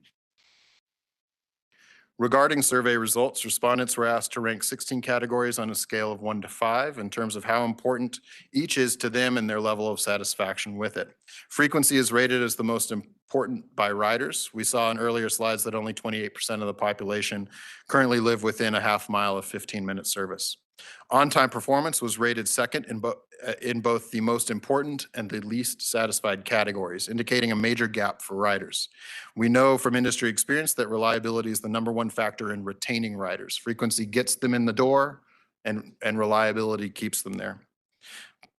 Riders need to be able to rely on the service each and every day. If it's unreliable and infrequent, they'll pursue other options. Availability of weekend service had some of the lowest satisfaction. There's currently no frequent bus network on weekends outside of the Orbitz and the rail network. And a big factor in weekend ridership is even if you take those services and want to connect to a regional local bus, that bus is only operating every 30 minutes. So it makes the rest of your journey that much more difficult. For non-riders, frequency and direct services are the two key service factors that would drive a shift to transit for some of their trips. We have seen in this process that our riders spend an inordinate amount of time waiting for and riding the bus, which is a barrier to all but those who must rely on transit. It also compounds other issues such as heat and safety. One of the things we did notice is that if you have a car, you can perform most of your trips under 20 minutes, whereas if you rely on transit, most of your trips are going to be over 40 minutes. So there's a significant gap. If we have people waiting a significant amount of time to take the bus when they could have just taken a different mode, that creates real challenges for getting people to start riding the bus using a trip planner, which is going to tell you already that it's going to take a long time, and then keeping them riding the bus as they're trying to do all their daily trips. It also means that the longer it takes you to ride transit, the less willing you are to do short trips. So you're willing to take a 30, 40-minute bus trip if you're going to be in an office for 8 hours. You're a lot less willing to take a 30, 40-minute bus trip if you're running an errand or going to meet friends or something like that. So the length of time spent at the destination has a real impact on how much you're willing to allow for a longer transit trip, if that makes sense.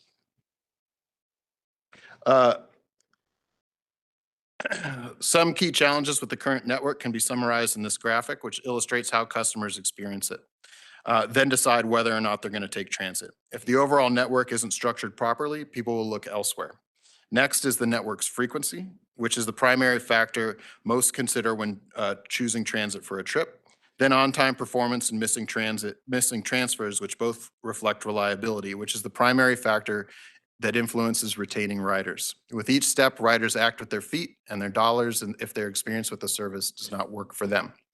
As I mentioned earlier, we have listened, and we want to give more time for the proposals to breathe with the cities. So we'll be engaging with the cities at all levels to talk through those proposals.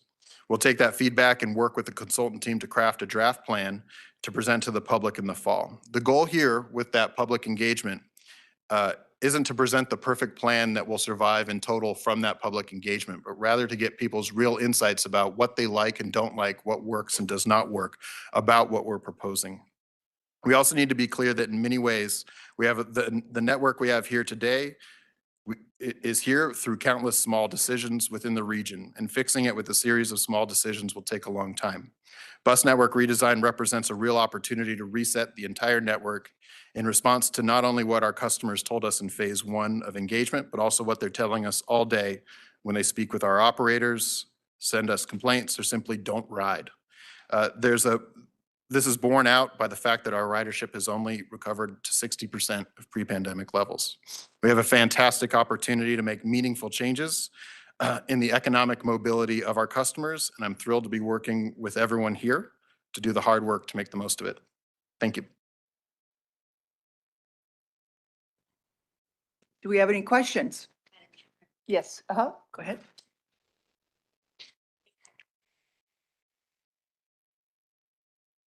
Oh, there we go. Did you survey anyone in the West Valley? We did, absolutely. Where? We have survey samples from every city within the service area. Even Goodyear? Oh yeah, absolutely. I'd like to see it. We can definitely provide the survey responses by jurisdiction. Thank you. White? Thank you so much, Madam Chair, Mr. Eshelman. The slide that was of great import is not in the deck for the public to see, but they can definitely go online and take a look at the bar graphs that you referred to when you said, hey, I'm going to go on the fly. I think it's very important to kind of look at the top 15 routes that carry almost half of the riders more in depth.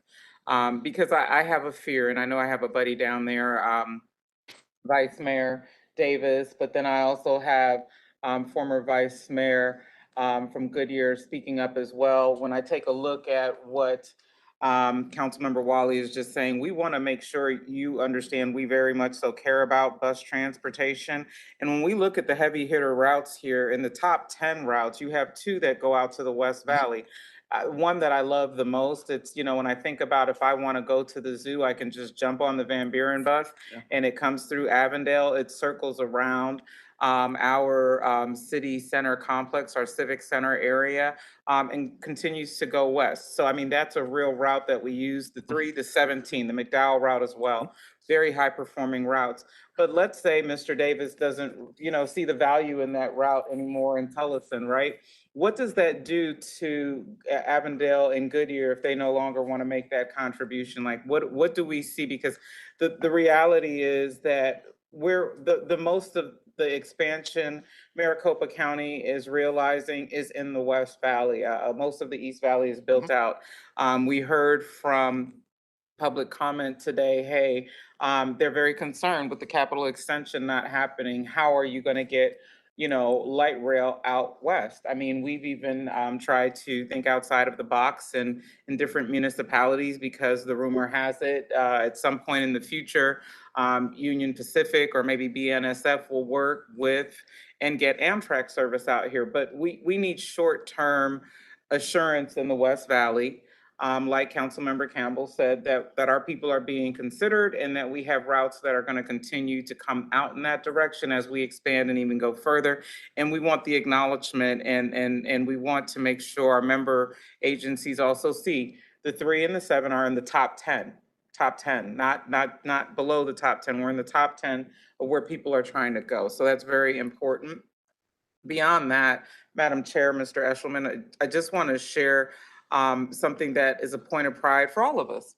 And I think that when you do the public engagement and when you find some of the things, the characteristics of the Valley Metro riders, 85% of our riders have a favorable perception of Valley Metro. So I think that when we look at our strategic plan, what we put on top was to make sure we were providing them with that excellent service. We are really on target to, you know, meet those expectations and those strategic outcomes. I think the only thing we would probably need to do is look at that frequency, look at that on-time performance. I think our real goal, putting that at the top of what we want to do in our strategic plan, means that 85% is great, but 90% would be better. I mean, that's just like if you take that scale in school, we want to move out of that B range and take that A range rating. So there's some opportunities there for us to make sure we can do better, but I think we're going to be cutting back. And so I have to put that overarching thought process and put that hat on, that we need to cut back, because there are a lot of routes that aren't performing as high and don't have as many riders. And in that cutback process and in that partnership that many of our cities have with the city of Phoenix, which we are very grateful for, we want to ensure that we can increase ridership and increase the favorable perception of Valley Metro. Thank you, Madam Chair. You're welcome. Madam Chair? Yes. I do have one question. So is the intent of this to be an ongoing process, and then what kind of frequency, or is this a one-time thing and then there'll be another one in, you know, I mean, obviously, you know, populations change, things, there's, you know, different modes of transportation. So I just want to make sure I understand the intent of this is obviously to redesign the bus network, but then that's, there's no like in 5 years, we're going to take another look at this, or I just want to understand that.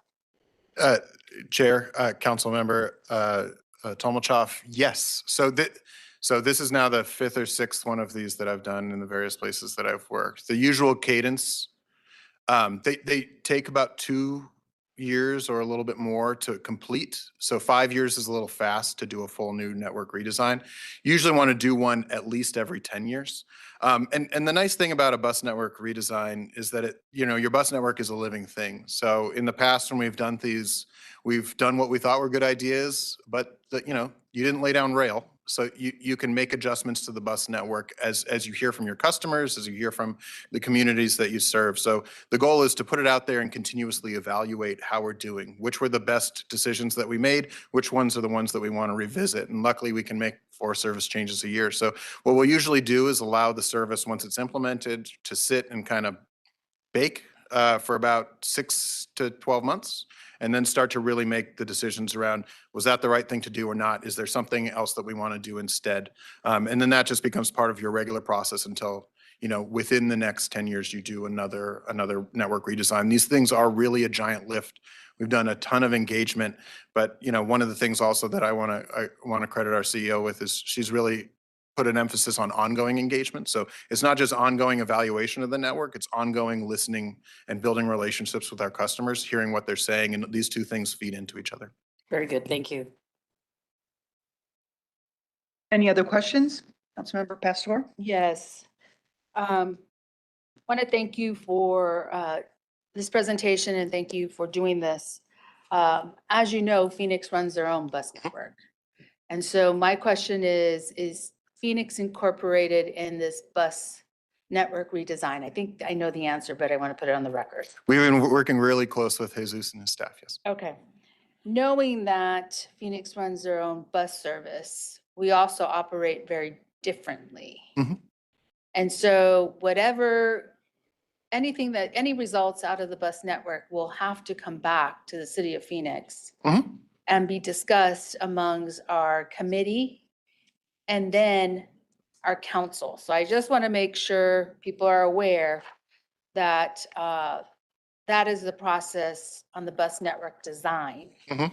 I'm hopeful that whatever the results are, they will help all our customers and we can run effective and efficiently, and some routes we may not be able to give up. Understood. So That's not unique to Phoenix. right. So I just want to put that on the record so that everybody understands we are part of this, but the city of Phoenix will determine those routes in the end. Madam Chair, Councilmember Pastor, absolutely. We have a really fantastic collaborative relationship with your staff. We've been working closely. One of the reasons we wanted to give more time for this process to breathe is so that we can continue that coordination and make sure that we're actively making sure that the recommendations are the best they can be. Yes, and I'm hopeful also that when we get the final results, that Valley Metro, along with the transportation staff, works together as a collective when they introduce this to each council member that is going to affect the routes. So, thank you.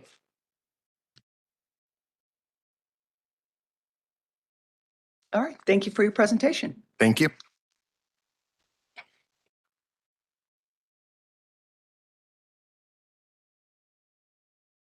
All right, we're moving on to number 5, Valley Metro RPTA fiscal year 2027, primarily a preliminary operating and capital budget.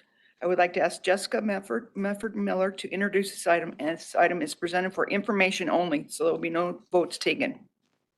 Thank you, Madam Chair. Good afternoon again, members of the board. This item is before you. This is one stop on our iterative budget development process, which began in September 2025 and will culminate sometime later this spring with the adoption of the FY27 capital and operating budgets for both RPTA and VMR. And as we move together through the FY27 budget season, this season looks a little bit different. Like our member communities, Valley Metro is responding to the changes occurring around us by driving change within our organization. We understand well that our city partners are experiencing critical reductions in revenues alongside cost growth. Likewise, costs for delivering transit have grown significantly, not just in the Phoenix metro region, but across the country. We have been having detailed conversations with this board and our committees, including audit finance subcommittees, and our member cities about cost, service performance, and contracts since I joined Valley Metro now 4 years ago. During the recent joint Prop 479 study session with our partners at MAG, we also shared details on our cost profile relative to our peers. At the same time, we're working alongside MAG to advance the Prop 479 Transit Lifecycle Program funding framework, which is new to us. The transit industry is also undergoing a period of evolution in travel patterns. You heard some of that from Michael Eshelman, technology, cost, as well as federal policy. Valley Metro's aim is to ensure that this time of disruption and change does not become a service interruption, but rather an opportunity for efficiency, innovation, and long-term financial sustainability. Throughout our iterative budget development process, we've been working very closely with your city staff, and we're carefully examining every potential expense. We're responding to input and direction from this board, as well as the many staff committees we meet with to inform our process and programs, including the capital and operating budgets. The budget Ken will present to you today represents a year-over-year change relative to the FY26 operating budget of a 1.3% reduction for RPTA. I know some of you won't be joining us for Valley Metro Rail. That includes a 7% increase for Valley Metro Rail. Relative to where we began with projections in September, at the time, we were projecting a 10% increase for RPTA and a 23% increase for VMR, as just a matter of reflection. Cost savings today presented within the RPTA budget are driven by base budget reductions associated with our mobility center lease at 44th Street and the anticipated 101 building lease based on what Ms. DeVore presented today. A reduction in City of Phoenix route PTF spending, really a pass-through, elimination of all new position requests, elimination of a proposed staff COLA at 2%, reductions in travel budgets to at or below FY25 levels. Now, our cost savings for Valley Metro Rail relative to prior budget versions included reduced maintenance cost, elimination of a proposed staff COLA, reductions in travel and legal support costs, reduction in maintenance, overtime, and vacancy savings, and capital reductions in future project development, state of good repair, and system improvements. Both Valley Metro Rail and RPTA staff continues assessment of our budgeted positions or headcount, evaluation of IT and administrative costs, in addition to responsiveness to your guidance and direction today. The next iteration of the FY27 budget process, which we'll review in the April committee and board cycle, will include the following savings: a reduction in contractual support. So this is not in the budget today. This is for next time, of $974,000. Administrative cost reductions, office expenses, etc., of $174,000. Advertising, market research, and associated consultants, reduction of $254,000, and a $72,000 reduction in computer and software.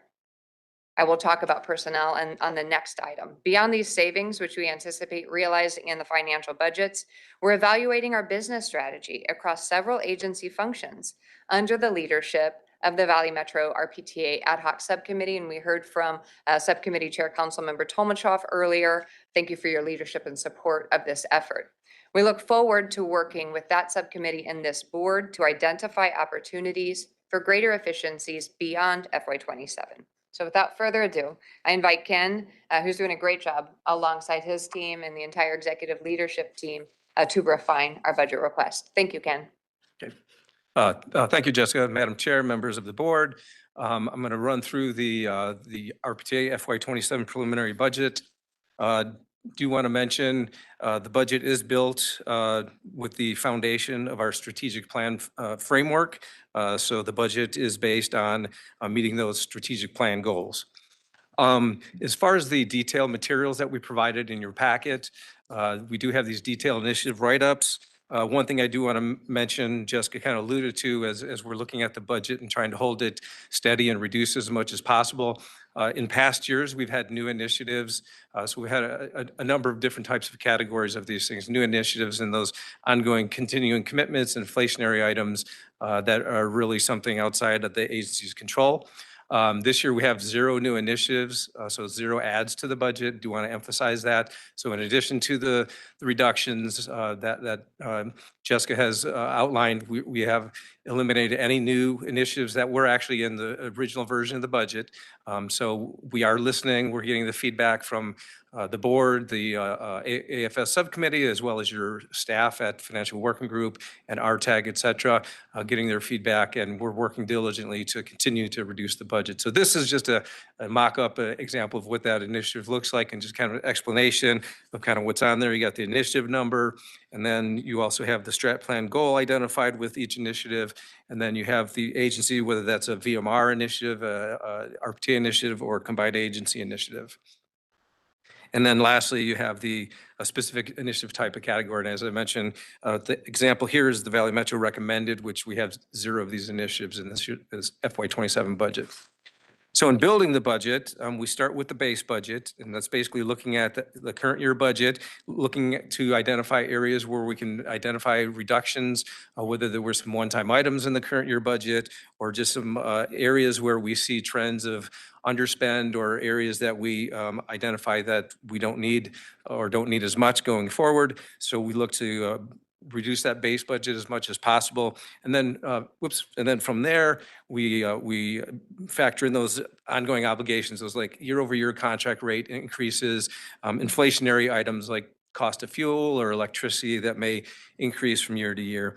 And then from there, typically, we would add in those new initiatives again this year, that being 0. So what does that look like in terms of the numbers? So here's how that breaks down. So you can see here for RPTA, we have about a $10.7 million reduction in the base. I will say a large portion of that, about $7 million, is a reduction in City of Phoenix operated service that they have funded with public transportation funds for the last few years to spend down their Prop 400 JE balance. That does contribute to the overall reduction. I will say, if you factor out that Phoenix PTF funded service and just look at basically what RPTA operates, it is just about a 1.2 year-over-year growth, and that's in the context of contract rates that escalate from year to year at like 3 to 4.5%, and things like that. So from there, we added in the obligations, those inflationary items and those contractual commitments, total of $6.9 million, a total $275.5 million RPTA preliminary budget for 27, representing a $3.7 million reduction. And this is just a breakdown of kind of how the base budget in comparison to the obligations, by far the base budget being the overwhelming majority of the budget at this point. And then just did want to reiterate those efforts we have done so far. The base budget reductions I've mentioned, as well as reductions since and this is March cycle, but that was March TMC, RMC, as well as the AFS meeting. So this is a different presentation where typically we would bring the same presentation from those bodies to the board, but recognizing the urgency of demonstrating that we're listening and making changes to the budget on the fly. We did bring forward the budget that we did present just last week to Financial Working Group, the InterGovs, and RTAG to show where we're at currently. And as Jessica mentioned, there are some continuing budget reductions coming up, as she mentioned. So there's an ongoing number of positions that we're looking to, existing vacant positions that we're looking to eliminate, as well as continuing to evaluate administrative and non-service contract, IT, and other costs that we can find some additional reductions. I do want to say this effort is literally happening on a daily basis with our team. Our budget team is working continuously with staff throughout the agency, as well as leadership, to ask those tough questions, to question numbers, to identify where we can continue to bring those costs down for next year.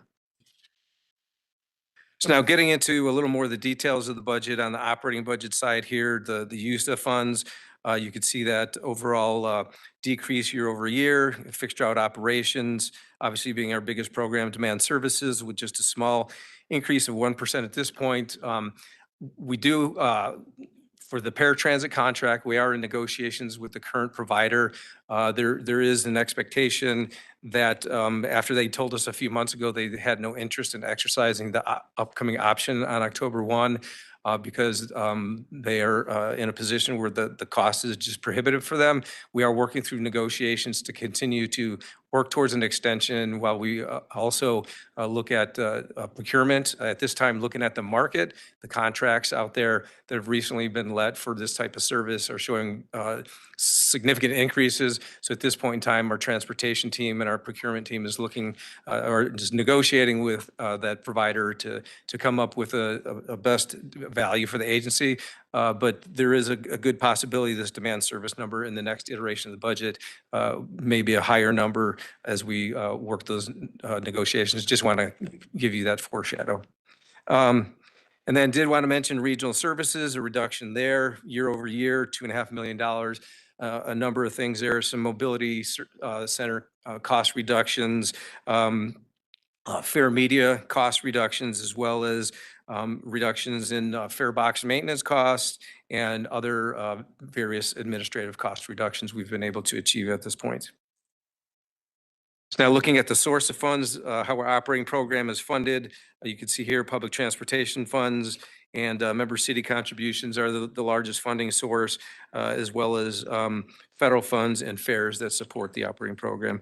And I do want to point out here just to note that there obvious decrease in the federal funds from current year to next year. That's basically because those funds are preventive maintenance funds that we sometimes use in the operating budget as well as in the capital side. And so next year, there's a greater need on the capital side for bus midlife overhauls and work like that. So we're going to be using more of the federal funds on the capital side of the budget next year versus the operating side. And now just moving on and kind of getting into some of the details and some of those cost drivers.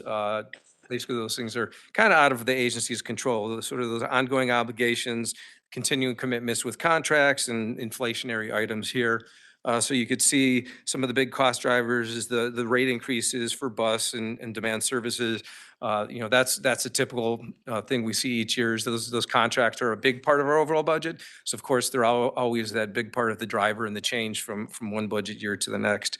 And just wanted to point out here for demand services and Vanpool, you'll see an increase on the continuing commitment, and that's really just rates.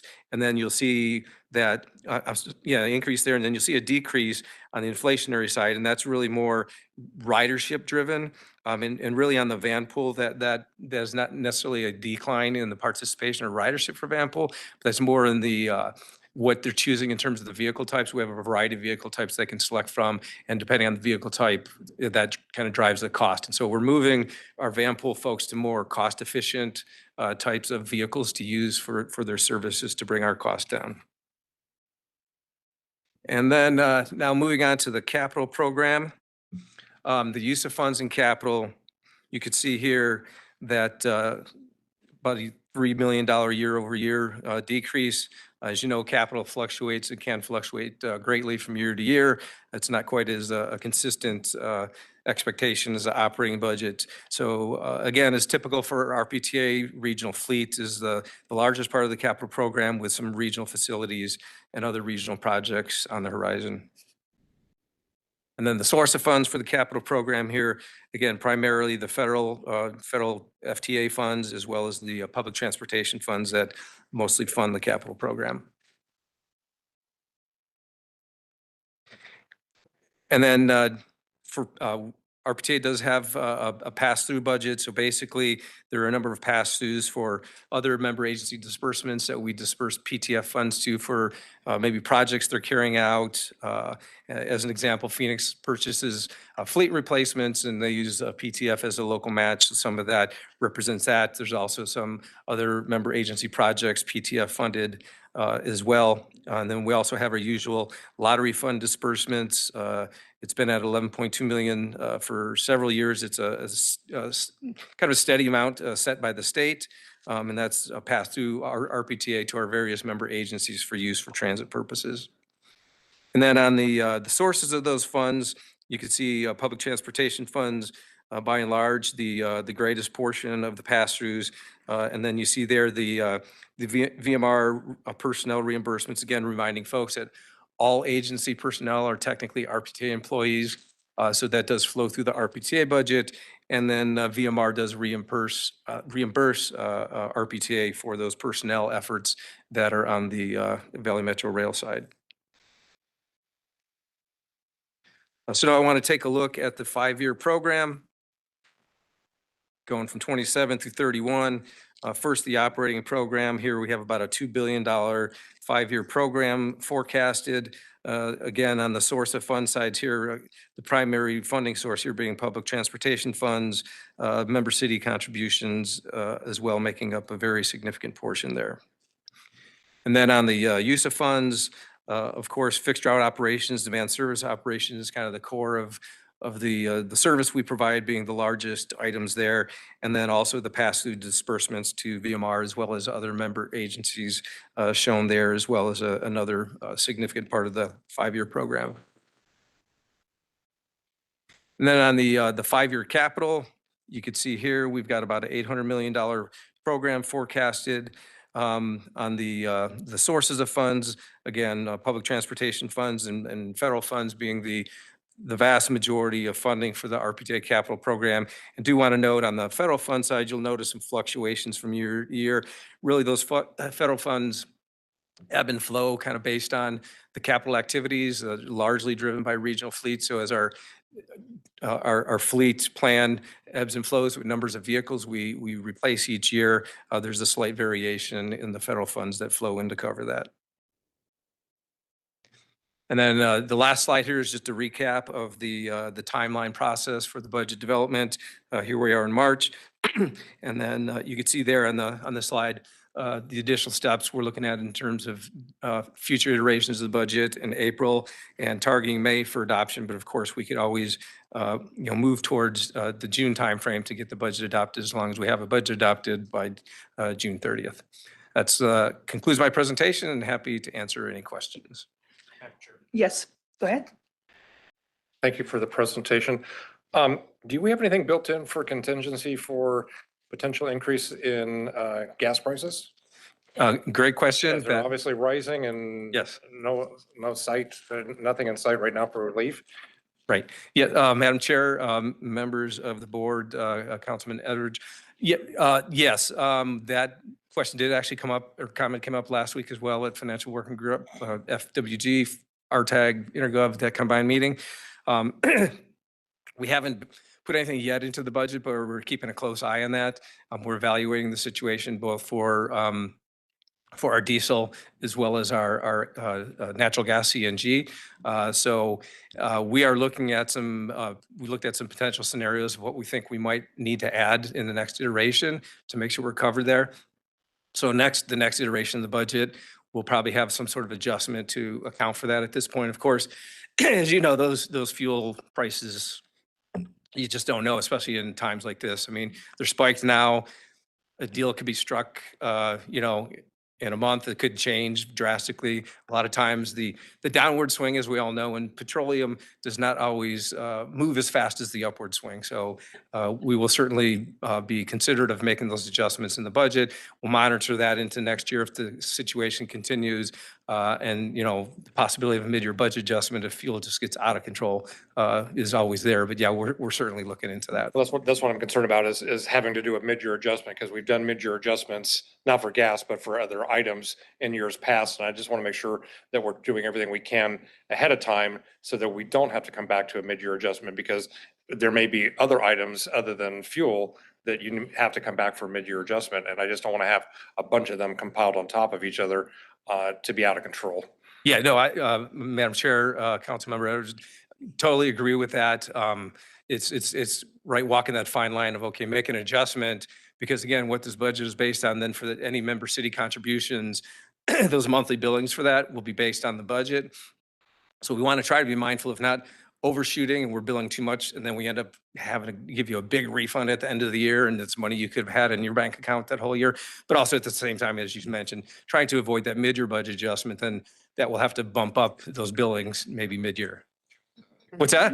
You have a crystal ball? I would, if you had a crystal ball on fuel and a bunch of other things in the budget, I'd love to take that. Thank you. If I may, Madam Chair, Councilmember Edwards, just a little bit of a profile of our energy consumption and sources. So most of our bus fleet is powered by compressed natural gas. We are working on a renewable natural gas credit program, not quite ready for prime time yet with the boards, but in order to recover kind of a rebate from our natural gas purchases, I think that will help. We do see increases in electricity in our budget, really more so on the Valley Metro Rail side, as electricity is our source of propulsion. We do have some diesel buses. We've got diesel electric hybrid, so it takes down that diesel reliance. But again, there's an electric component, and then we do use a little bit of gas. But those are really natural gas and electricity are our primary sources of energy here. Yeah, and great comment there, Jessica. I would also like to mention, Madam Chair, Councilmember Edwards, that I just lost my train of thought. We have, the board approved a contract with the fuel hedging consultant several months back. We're in the process of bringing that program forward. We'll be bringing to this board approval of a new fuel hedging policy and program. And so obviously today is not a really good time to fuel hedge with prices at, really high levels. But for the future, to address potential, situations like this in the future, once we have that hedging in place and once we start hedging, that will help us kind of, provide stability in times like that, where we can lock in a hedge at a much lower rate. And if something like Ukraine or Iran happens again in the future, or some other situation that drives up petroleum or gas costs, we'll be in a situation where we're hedged and we'll be able to at least lock in some certainty. Madam Chair? Yes. Go I ahead. just want to say I very much appreciate the conservative approach. I think that's the season we're all in right now, cities and all of our partners. So I just wanted to say, I know this probably was a exercise and that probably wasn't easy to go through. And I really, really very much appreciate the conservative approach. Yes. Thank you for that. Councilmember White. Thank you, Mr. Kessler, for this. When I take a look at a couple of the things here, I'm really pleased to see in sources, actually, let me go forward, that we aren't going to sacrifice potential increases for our staff. So I did see merits were built in there in less than $500,000. That's very important. I think that is that's a driver. But when we also take a look at customer experience, I don't think our customers feel it, but we have released that 22 million in debt. And so I just wanted to commend releasing of debt to the agency. What I don't see in the budget is the assumption that we're going to have profitable investments. I know that we have made money off of our investments. How does that impact the budget? I know you don't forecast it, but where do we kind of look that money to service in the future? Yes, thank you for the question, Madam Chair, Councilmember White. Yeah, I mean, we have in recent years have realized some very significant interest earnings on our balances in the bank accounts. We tend to budget fairly low there because we don't, as you mentioned, we don't want to overshoot. And then if that doesn't come to fruition, oftentimes the bottom line to cover that then becomes member city contributions. And so what happens is when those interest earnings are, above projections or budget, then that really kind of helps save the bottom line, both for public transportation funds as well as member city contributions. And the effect on the member city contributions, as you may be aware, at the end of every year, we do a reconciliation of budget versus actual. And so typically then at that point, we issue credits or refunds for budget underruns, or in some cases, I think pretty minimal compared to the other way, but sometimes there are cases where a city maybe owes a little bit. And we try to avoid, having to issue, these significant bills at the end of the year after we do the reconciliation. So we try to take a conservative approach on that specifically, because we also know at some point that level is going to really pull back. So we just want to be conservative going forward. And, but bottom line, at the end of the day, if those interest earnings are there and they're realized, and that will help offset the cost to the cities and to the PTF fund. Madam Chair, I just Yes, have two more things. absolutely. I Continue noticed on. when we look at our 5-year operating sources and uses, the Arizona lottery funds are consistent across the board. Is that the legislature that marks that amount that we get? And is that something that we can realize more of if the lottery does better? That's a very interesting question, and Madam Chair, Councilmember White, I would say very complex, because that program started off as what was known as the LTAF 2 program decades ago. The state rescinded that as part of their post-Great Recession budget cuts, and basically a lawsuit was filed and was successful in suing the state and saying you can't touch that for Maricopa County specifically, because the Maricopa County specific portion of that funding was included in the state's state implementation plan for the Clean Air Act compliance. So basically, the court found that was akin to federal law, which meant the state legislature and governor could not touch that. But in terms of the $11.2 million, thank you for raising the question. I've wondered that myself, and you raising the question the other day, I worked with my staff. We have reached out to the state treasurer, the lottery commission, to find out, because it's supposed to be a certain percentage of Powerball revenues. And I got to guess, because this 11.2 has probably been there at least 10, 15 years. I got to guess 15 years ago, Powerball revenues were probably a little less than they were today, if not significantly less. So we are looking into that to determine, how they are deriving that amount to come to RPTA for Maricopa County jurisdictions. I really appreciate that second look. We've seen that Powerball go pretty high, so Yes. it'd be amazing if we can realize more money from that. And I also, and thank you, Madam Chair, thank you, Mr. Kessler. Just one final thing. I am very intrigued to know your forecast for the member city contributions. All of the member cities here haven't really finished our budget or our forecast. So can you help us understand that formula? And is there a contingency built in here if that contribution amount from member cities changes? Yes, so Madam Chair, Councilmember White, yeah, the member city contributions, I will say right now, are in flux for a couple of reasons. We're working through finalizing the budget, so the budget numbers are moving, which most likely impacts member city contributions. And then also along with that is there are several jurisdictions that have Prop 400 JE left over that they can utilize to either reduce or eliminate member city contributions over the coming years until the JE balances are exhausted. So we've held a couple different meetings with the various subregions, all the jurisdictions, talking about that. We developed a Prop 400 closeout plan a couple months ago. We talked about how the jurisdictions may be able to use those balances, those that have it.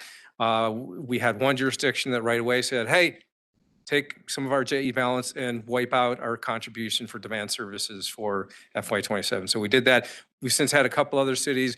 In the last meeting with the cities and those sub-regional meetings, we said explicitly, hey, let us know ASAP if you want to use your Prop 400 JE for next year to offset or eliminate your Prop 400 or your city contributions. So we're working through that now. And I would imagine several cities that have sufficient JE balances will do that. And they'll see like very little to no member city contributions next year. So I know we have had included a table that showed member city contributions and some documents recently. That's a snapshot in time. Those numbers are going to, like, for example, we got a question from Matt from your city. That number can be eliminated with the Prop 400 JE. We've had those conversations with him, and we're continuing to have those conversations to make sure we bring all that in, because we recognize cities are trying to finalize budgets. We're trying to finalize a budget. We both have like these moving numbers going on right now. We want to bring it to ground as much as possible so we can get those IGA numbers finalized so that all you cities know exactly what you need in your budget, if anything. And JE jurisdictional equity or? Yes. Okay, thank you so much. I appreciate Sorry for it, the acronym. Madam Chair. No, that's for the public. I got it. Thank you. Thank you. Transit talk. Councilmember Pastor. Yes, Ken. I want to thank you for looking and continuing to identify areas of budget reduction. And I really encourage, after hearing the efforts that are going on, long-term position vacancies and administrator and contractual costs, considering cities are cutting. So I heard it, but I just want to put it on the record. I have several questions. And at the last board meeting, we had a presentation by the Assistant Executive Director from MAG, who explained to us that there's not as much money in the first several years of Prop 479 funds as originally we thought.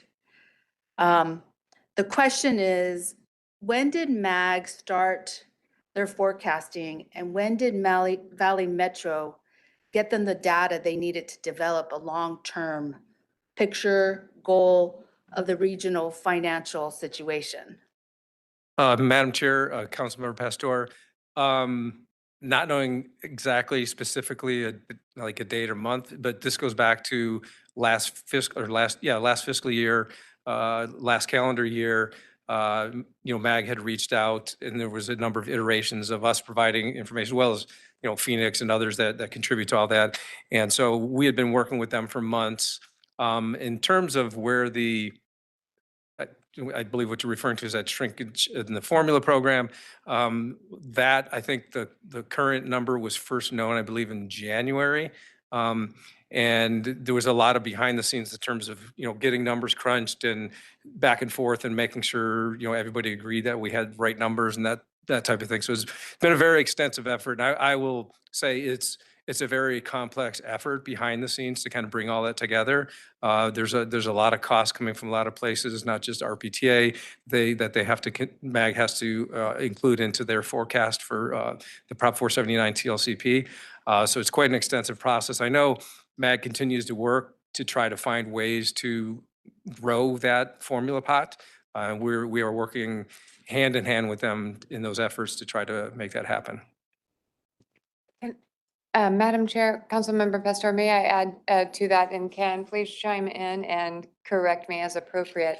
So the original projections for the 479 Transit Life Cycle Program were developed around 2019 with inputs from Valley Metro. MAG also pulled Valley Metro budget documents in the ensuing years. There were also assumptions. There are assumptions built in, and perhaps Ken, you can speak to the inflationary benchmarks a little bit. I think MAG's plan calls for 3%, pretty constant rate, 3% inflation per year. So some of those inputs are, I'm going to say, use the very non-scientific language, pretty high level at that 2019 timeframe. And then MAG began engaging Valley Metro, as Ken stated, in late calendar year 2025. Ken, do you want to add anything to the projections for inflation, kind of how we calculate it? I think that would be helpful background. Sure. So, Madam Chair, members of the board, so in developing a long-term plan, and when I was with Phoenix, we did a very similar thing with the T2050 programs. We use kind of high-level assumptions on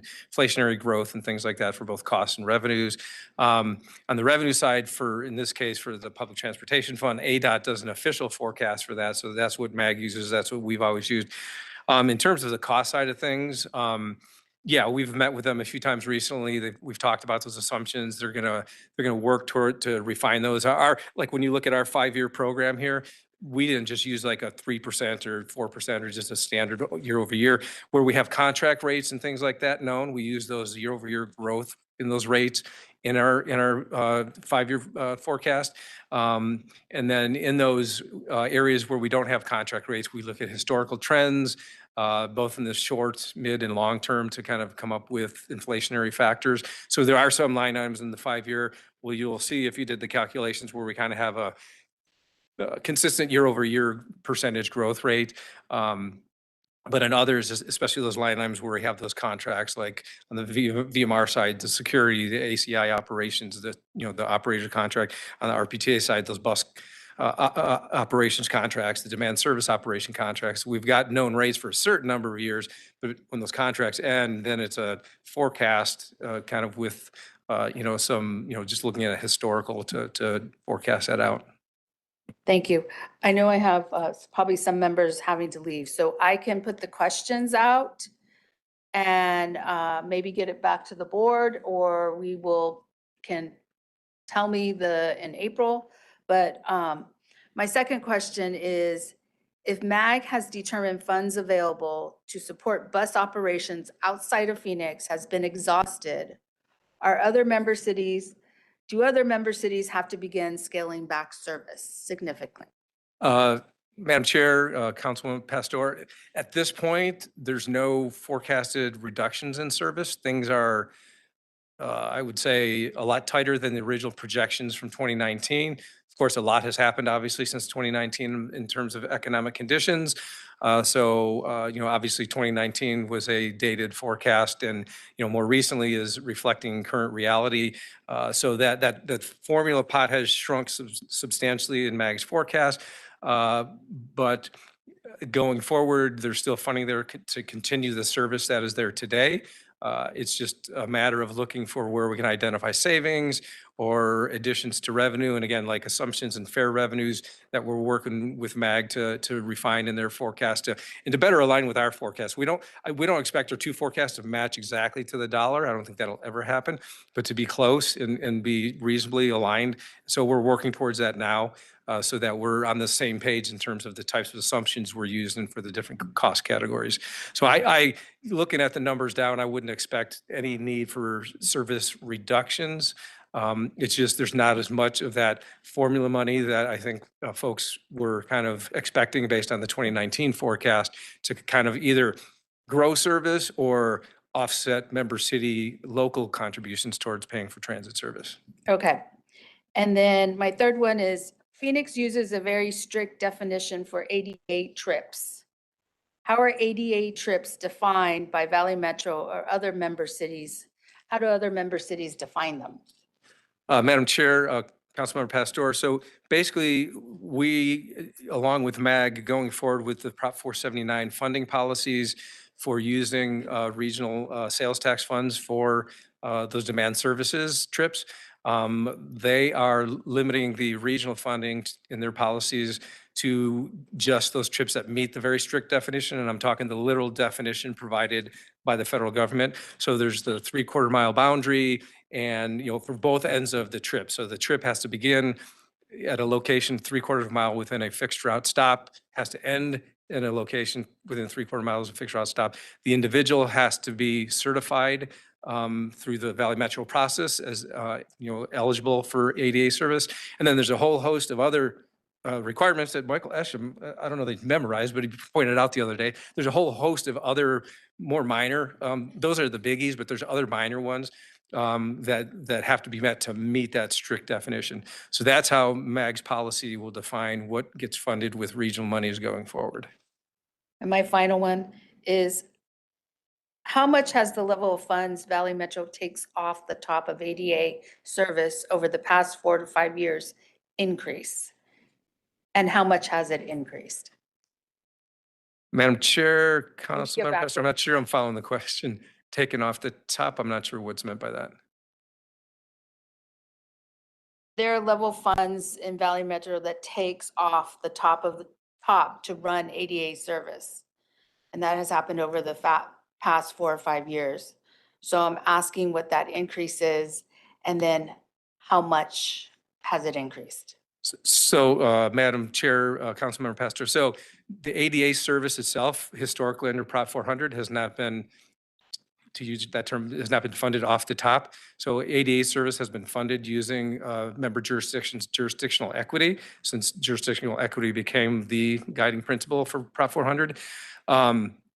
In terms of the those off the top costs, so those things outside of jurisdictional equity are things like communications, marketing, customer service, those regional support things. So they're not specifically transit services that are not funded with PTF off the top. And that in the MAG program going forward in the new funding policies, again, those services have specific funding allocations.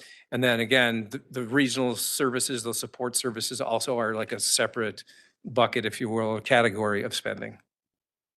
Well, thank you for answering my questions.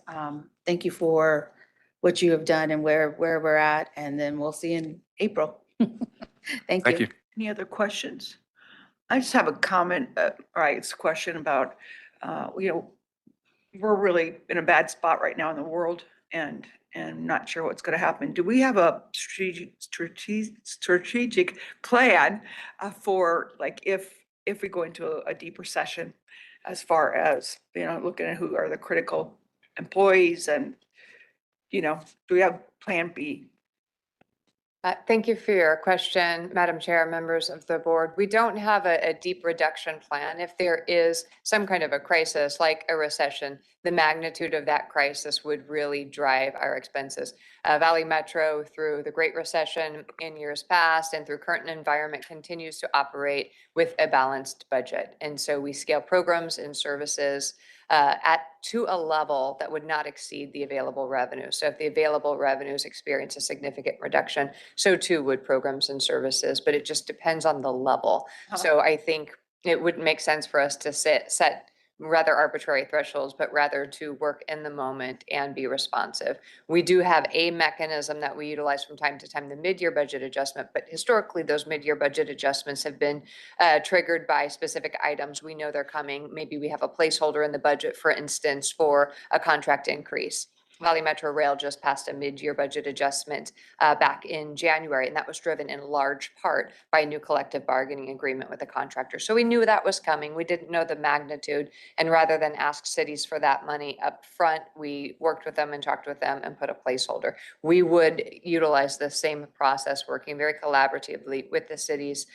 Ken and team do a great job of forecasting our revenues, and then if and when revenues don't go as planned, we make adjustments. We are a nimble organization. Okay, great. Thank you. I just wanted to bring that up. Yeah, Madam Chair, members of the board, to that point, I would just also like to make sort of my own commentary point to that is that, we've heard the term fiscal cliff a lot since the pandemic, right? You've heard a lot of transit agencies across the country using the term fiscal cliff, and a lot of those bigger legacy agencies are facing that. And the one thing about, in some respects, this sort of very different governance and funding structure we have here at Valley Metro, it actually works to our advantage that we're, as Jessica mentioned, we're nimble to where we can make those adjustments sort of on the fly if there is something like a Great Recession or similar type of hit to the economy. That what we did back then was we all got together collaboratively over a series of meetings and decided how we're going to address it and worked collaboratively and came up to an agreement of this is how to best address at the time what was I think it was a 40% drop in the overall forecast for the 20-year program. So very, very big hit, obviously unprecedented. So I think that's the one of the silver linings of our nuanced governance and funding structure we have here is that we do have an ability to kind of adapt very quickly without really facing that fiscal cliff that you hear a lot of other transit agencies talking about across the country. Okay, thank you so much. A great presentation. Any other questions? Okay. Okay, number 6, Jessica will introduce item 6.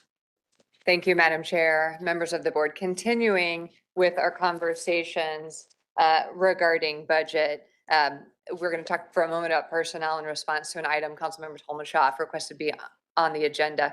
So we'll talk about staff. And at Valley Metro, I say this all of the time, we are people serving people. Transit is a labor intensive industry. And we recognize, given that personnel expenses are a critical driver of our operating budgets. Specific to personnel, focusing on Valley Metro's FY26 budget, we have a budgeted position count of 534 positions. By the way, our budgeted position counts and the details of the staff breakdown by classification is included at the end of every budget. So about page 160-ish in the past is where you can find that. Of that 534 positions, that includes 350 positions that are assigned exclusively to Valley Metro Rail, bearing in mind that we self-perform our rail vehicle and system maintenance. 184 positions support our PTA transit service, bus and paratransit service, regional service, and our administrative functions. Within that annual budgeted headcount, which we never exceed, as a management decision, the agency leaders routinely choose to fill or not fill positions based on our business needs, always remaining within that authorized and adopted position count, which is included in our annual operating budgets. As I mentioned earlier, we're continuing to work to further reduce the RPTA and Valley Metro Rail FY27 budget requests, including personnel plus other administrative costs, IT, other expenses, et cetera. As we stand today, and this was not included in the budget Ken presented, we have identified 13 existing vacancies that we do not intend to carry forward into the FY27 budget. Those 13 vacancies carry with them a savings. This is the fully loaded cost of $1.7 million. We continue, Ken said, every day to work to evaluate each staff position. I'm optimistic that in the final budget to be presented, we will achieve a total personnel savings of at least $2 million, which would reduce our RPTA position count to a level below fiscal year 2022. This information is also included in an email I sent to you this morning. We look forward to presenting that again. That information will be included in April. Today, we're currently carrying 39 vacancies in various stages of recruiting. That does not include those 13 positions that we've already identified not carrying forward. Those are not posted. Of those, 22 are critical to supporting our operating programs. Those are Valley Metro Rail maintenance positions. I know we've had some questions, so I just want to address it regarding the 2 vacant executive team roles in the FY26 budget. That's Chief Administrative Officer and Chief Operating Officer. Those are not new positions, but they are existing vacancies. You might recall Jim Hilliard. He is off sailing the world, celebrating his retirement. Former Chief Transportation Officer Mike Powell moved back to his home state of New York, where he is running the Buffalo system. If and when we choose to fill those positions, it would be cost neutral and help us achieve our strategic goals.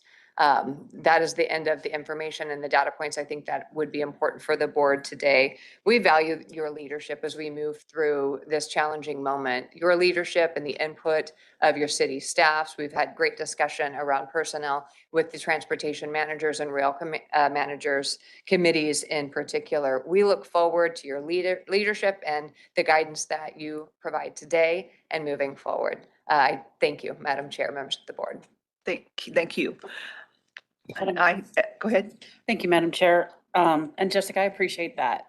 And I appreciate the conservative approach that you and your staff are taking in addressing the situation that, I mean, I wouldn't call this a crisis, but I would call it probably a kind of a turning point, at least and with our cities as well. We're all facing, kind of an unknown future, reduced revenues for all of us, I think.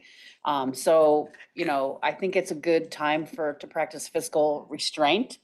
And Jessica and I've had a couple of conversations about this, and the idea, and I'm going to make a motion, but the idea is we're already on the same page. What I'm asking to do is just kind of formalize what's already happening, but formalize from a board perspective of what we're asking of Jessica and her staff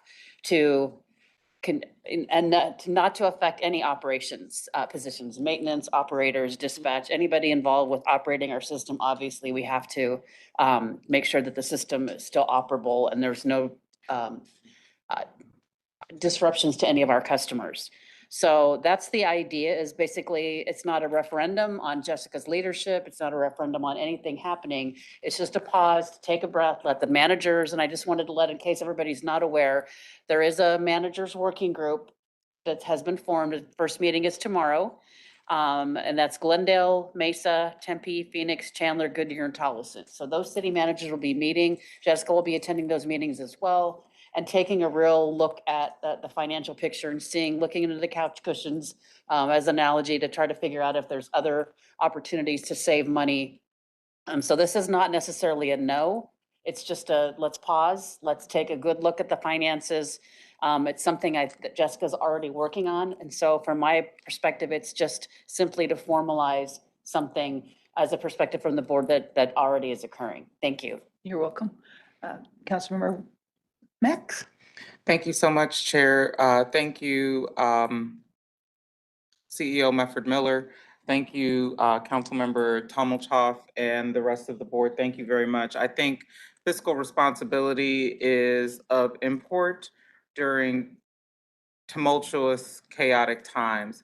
And we have to be mindful as we are being stewards of public transit during a time where the workforce is really, they need our support. It costs so much more money now to get to work than it did just a month ago. So we're going to probably see a small, maybe large influx of ridership, because to me, out where I am, I would look to take a wee ride to and fro for a total of $4 round trip to my house versus putting another gallon of gas in my car for $4.99. And if I go for that, 97 octane, much more. So, I just want us to, as we look at pausing with hiring, There were positions we specifically requested, and you spoke to the fact that we need a chief operating officer and we need a chief administrative officer. Those are roles that we'll continue to the search process for. There are interim folks filling those roles. We appreciate your service. Thank you very much for your navigation during tumultuous times. But I want to make sure that as we entrust you to pause in these moments, that we don't have any gaps in operations.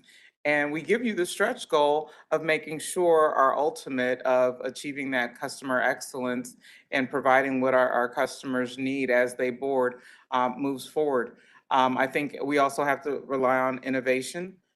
So we're looking forward to all of the employees finding one more innovative way to do your job with a few less dollars. Thank you, Madam Chair. Thank you, Jessica. Yes, thank you. Yes, Councilmember Pastor. I wanted to ask a clarity question, and I don't know if it's to you. There's a meeting tomorrow with several city managers, and I want to know if you will be sitting at the table with these city managers because they're discussing some of Valley Metro pieces. Are you sitting at the table? Or are you invited to be at the table? Or are you what's your role? Thank you for your question, Councilmember Pastor, Madam Chair, members of the board. So I'll be in the room, but not at the table. So I will be seated in the audience. The committee consists of managers only. So I will be sitting, listening. In the meantime, in advance, I don't tend to wait to be asked questions. We are working to anticipate questions and provide information that we think would be germane, but we have not been asked to date to provide information to the committee. MAG has provided a memo to that committee, so I'll be sitting, hoping to be called upon. Thank you. You want to ask a question? I'm just dumbfounded because it is looking at Valley Metro, and I think by being at the table, they have the ability to then ask those questions versus sitting on the sideline, I guess is what I'm saying. But, okay, thank you. I believe, if I could, I believe Jessica will be, have an opportunity to speak and answer questions if she's asked in the room. That's my understanding anyway. I don't know. Okay. Truly, I don't know. I did, what I can share with you is I did inquire upon hearing that the committee would be informed. I did request that Valley Metro have a seat alongside MAG and the managers informed me Valley Metro and MAG wouldn't be at the table, that it would be just managers. So like I said, we're preparing information and we stand ready as always to answer the manager's questions, not just on this committee, but on a day-to-day basis. Very good. Thank you. Okay. All right. I move that Valley Metro postpone hiring of non-operations critical personnel to include any executive and administrative positions through the end of fiscal year 2026 or upon further direction from the board. I second that motion. All in favor? Say aye. Aye. Oh, sorry. Discussion. Madam Chair, I need to interrupt. Okay. Before we take a vote, I would point out to the chair that the agendized item today is that the board may discuss and consider a hiring pause for the remaining fiscal year. The motion would need to be restricted to what has been placed on the agenda. And so that would be concerning the fiscal year. 2026. 2026. Excuse me, Madam Chair, this motion was shared with Valley Metro, and this is the first time hearing this. Why didn't you speak to this sooner? I know you've seen this. That's correct. Madam Chair, Board Member Tolmachoff, the advice was given that it needed to be restricted to this fiscal year, and that advice remains consistent.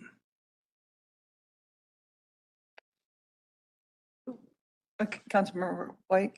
Madam Chair, I can only imagine, because I'm trying to think through why we would restrict it to just this fiscal year. Because we're building the budget for the next fiscal year, and we can implement in the budget what we see fit. So I think we have the ability to modify the budget going forward. And it makes sense to make a motion in accordance with just restricting this fiscal year. Madam Chair, Yes. through the end of fiscal year was at the suggestion of our Valley Metro Council. Uh-huh. And I would actually argue that the board can provide direction anytime, can't they? Even in future agenda items. I mean, I can withdraw the motion and restate it. I'm not sure I understand what the difference is, because it's just saying that the board can provide further direction. Whether that means that if they say we want to release the pause prior to the end of the fiscal year, by doing it this way, you give the flexibility of the board to say in May or whatever, or before the end of before June 30th. This gives the opportunity at the board to give direction whenever the board gives direction. So, I believe that it's properly, I'm not an attorney, you are, but I believe it's properly agendized because the board can give direction.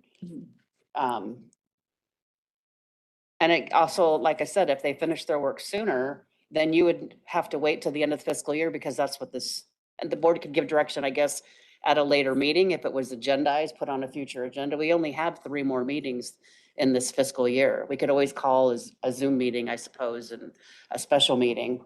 I'm happy to withdraw the motion. I don't want to, cause a big ruckus about it, but I'm just a little surprised by it.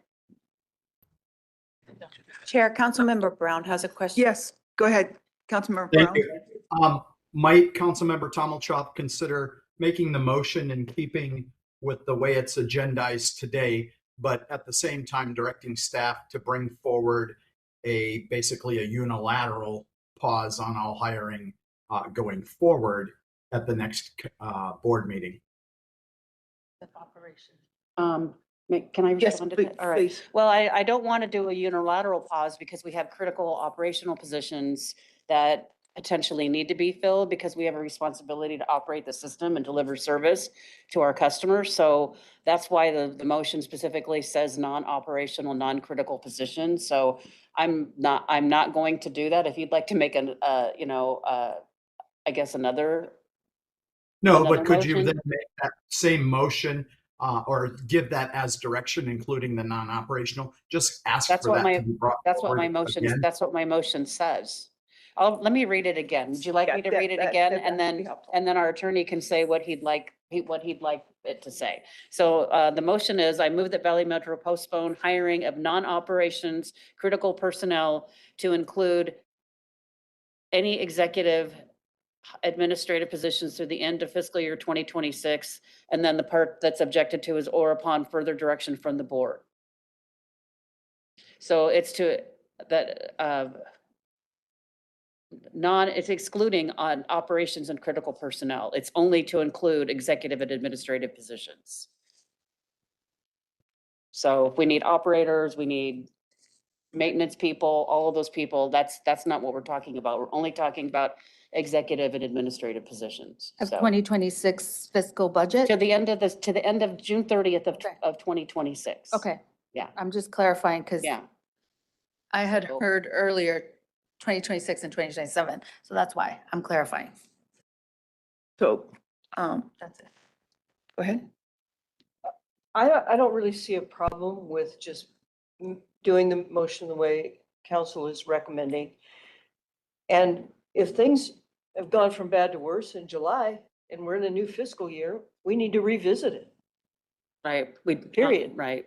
We don't meet again until the end of August though, because we vacate July. Well, that's right. And But- then, so it would yeah. be, there would be a gap there, and then we have the league conference. But I mean, if I will withdraw the original motion. I don't think there was a second, was there? I'd second it. There was? Withdraw So you want to? I'll withdraw my second. All right, and then if I could, Madam Chair, make another motion. Sure. I move the Valley Metro postpone hiring of non-operations critical personnel to include any executive and administrative positions through the end of fiscal year 2026. I second. Should I do a roll call then? No. Okay, all in favor, say aye. Aye. Any opposed? Motion carries. Thank you. The next meeting will be Thursday, April 16th, 2026 at 11:15 a.m. Current event. Oh, current events. I thank you, Councilmember White. It's been a long meeting. Do we have any current events or future meetings, agenda items for future meetings? Madam Chair. Yes.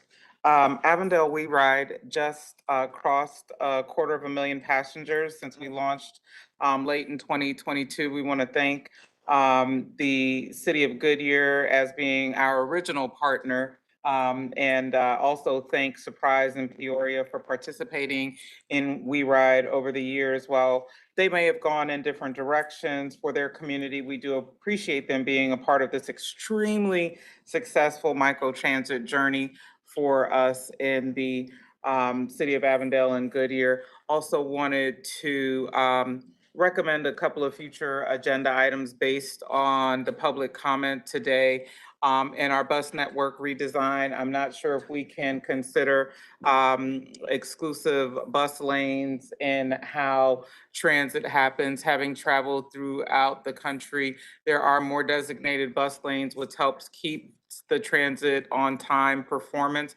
And then also, as we look at Fair Media and Fair, I really liked hearing the innovation with tap to pay of all forms of payment, considering our point of sales machinery is capable of taking that. It'd be great to see that being done with credit card or phone tap payments. So those are a few of the recommended future agenda items. Thank you, Madam Chair. I agree with you. Okay. Any other future items? Hand up. Chair Adams is Councilman or Vice Mayor Davis. Okay, Vice Mayor Davis? Yes, so I just wanted to just remind everyone that the Whoopie Days, which is Tolleson Founders Day, is coming up the weekend of Friday, April 10th, 11th, and 12th. And there will be a parade and a 5K race on that Saturday, which will restrict Route 3. So I just wanted to bring that to attention to everyone's attention at Valley Metro. Our staff will be following up with that. But I'd love to invite you all to our Founders Day celebration. It's always a great time. Ozo Motley is our headliner, which is a pretty substantial band. So come and check them out. Hope to see you guys there. Thank you so much. Any other future agenda items? Okay, this meeting is adjourned. Minutes for a motion. Right. It's like we're over it. Good to see you, Max.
Oh.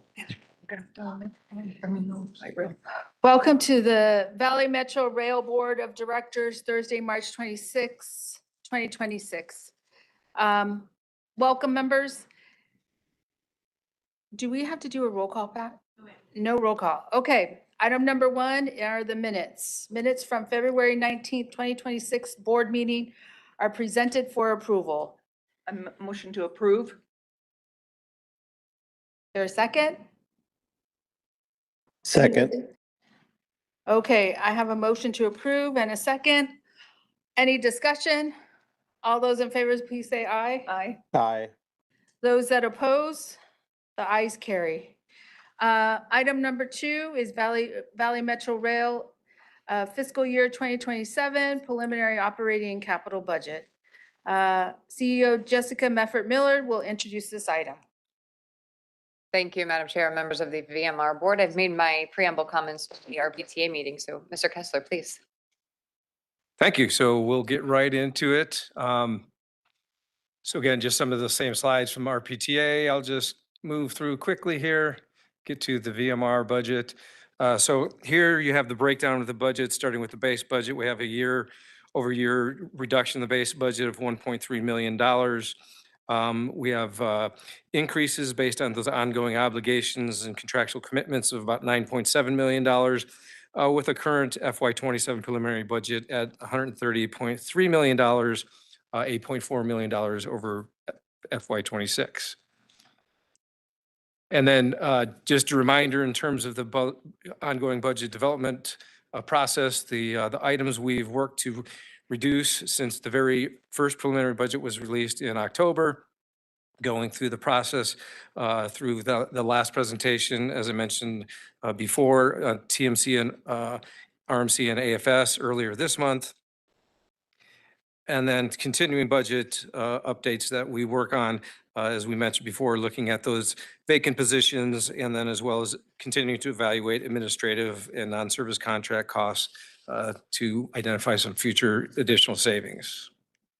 So getting into the details of the budget, here you see the operating budget, light rail year over year 7%, streetcar year over year change of 6%, and agency operating flat year over year. Do want to point out agency operating is essentially all the administrative cost of Valley Metro Rail, which represents about 2.8% of the overall operating budget. So in looking at the sources of funds, again, for the VMR operating budget, very much heavily funded by member city contributions and fares, and a little bit of federal funds, as well as some advertising revenues.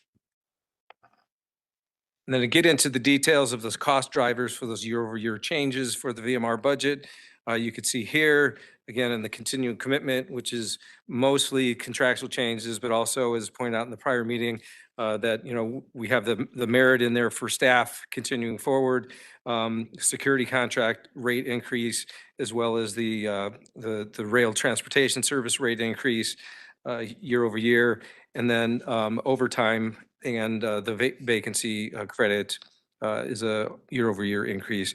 And then also insurance premium at this point in time, we're projecting a little under $500,000 increase, but we do have insurance from a December through November timeframe, and so much of next year is unknown at this point. We did our best working with legal to come up with estimates that reflect where we think the market is going.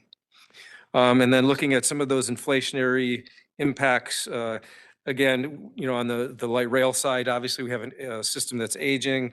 And then, so not only do we need to do additional, you know, work to maintain it and stay to good repair, but also the cost of those repairs is going up due to inflation, both in parts and any of the outsourced work that we do.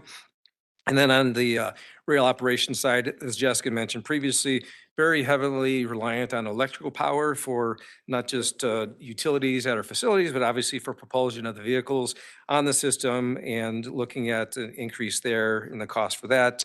And again, down at the bottom here, this legal support is due to the increased size of the system, more exposure to collisions, additional collisions, and some recent significant collisions that we have to be mindful of making sure we're budgeting to cover any potential legal costs and settlements and so forth. So now moving on from the operating budget to the capital budget. The use of funds on the capital side, again, you see a big shift here as we move out of some of these major extension projects with South Central winding down, just some trailing costs expected to finish out that project in FY27. You'll see future project development and state of good repair becomes an increasingly more significant part of the capital program. And again, that state of good repair as the system ages, future project development reflects in there the Rio East Dobson efforts, planning efforts, as well as the West Phoenix planning efforts. And then the capital sources of funds that support the capital program, federal funds and member city contributions making up the majority of that funding sources. And then looking at the 5-year program for VMR, we've got about a $700 million operating program. Again, the major source of funds there is member cities that fund the operations, and then the fares and some federal funds. And on the uses side, of course, operations and maintenance by far the largest part of the VMR 5-year operating program, as well as security being a significant effort as well. And just again, pointing out agency operating being the VMR administrative costs over the life, the 5-year program here, about 2.7% of the total program operating cost. And then the sources, again, very much oh, I already covered that, my bad, move on. Trying to go too fast. Sorry about that. Moving on to the 5-year capital program. Again, on the sources here, very much highly use of federal funds, member city contributions, and still some public transportation funds available. Just a reminder, there are some PTF funds left over from the Prop 400 era that are at this point forecast to be used for the West Phoenix project going forward to support those efforts. And then on the uses side, again, you could see here for this almost $2 billion 5-year program, the biggest part of the program here, obviously Rio East Dobson as a fully forecasted design and construction program. Then after that, we got West Phoenix with the initial planning and preliminary design efforts going forward. And then future project development and state of good repair also becoming a more significant part of the VMR capital program. So again, the reminder of the timeline for the budget, and that concludes my presentation. Happy to take any questions. I don't have any questions. I don't think there's any questions. Just a comment, the same comment I have for the RPTA is that we continue to look and identify areas of budget reductions. Absolutely. All righty, that was for information only. Thank you. Thank you. Item number 3, report on current events and suggested future items, agenda items. Anybody have anything? I don't. Doesn't look like it. Item number 4, next meeting. The next board meeting is scheduled for Thursday, April 16th, 2026 at 11:15 a.m. Good job. Thank you. See ya.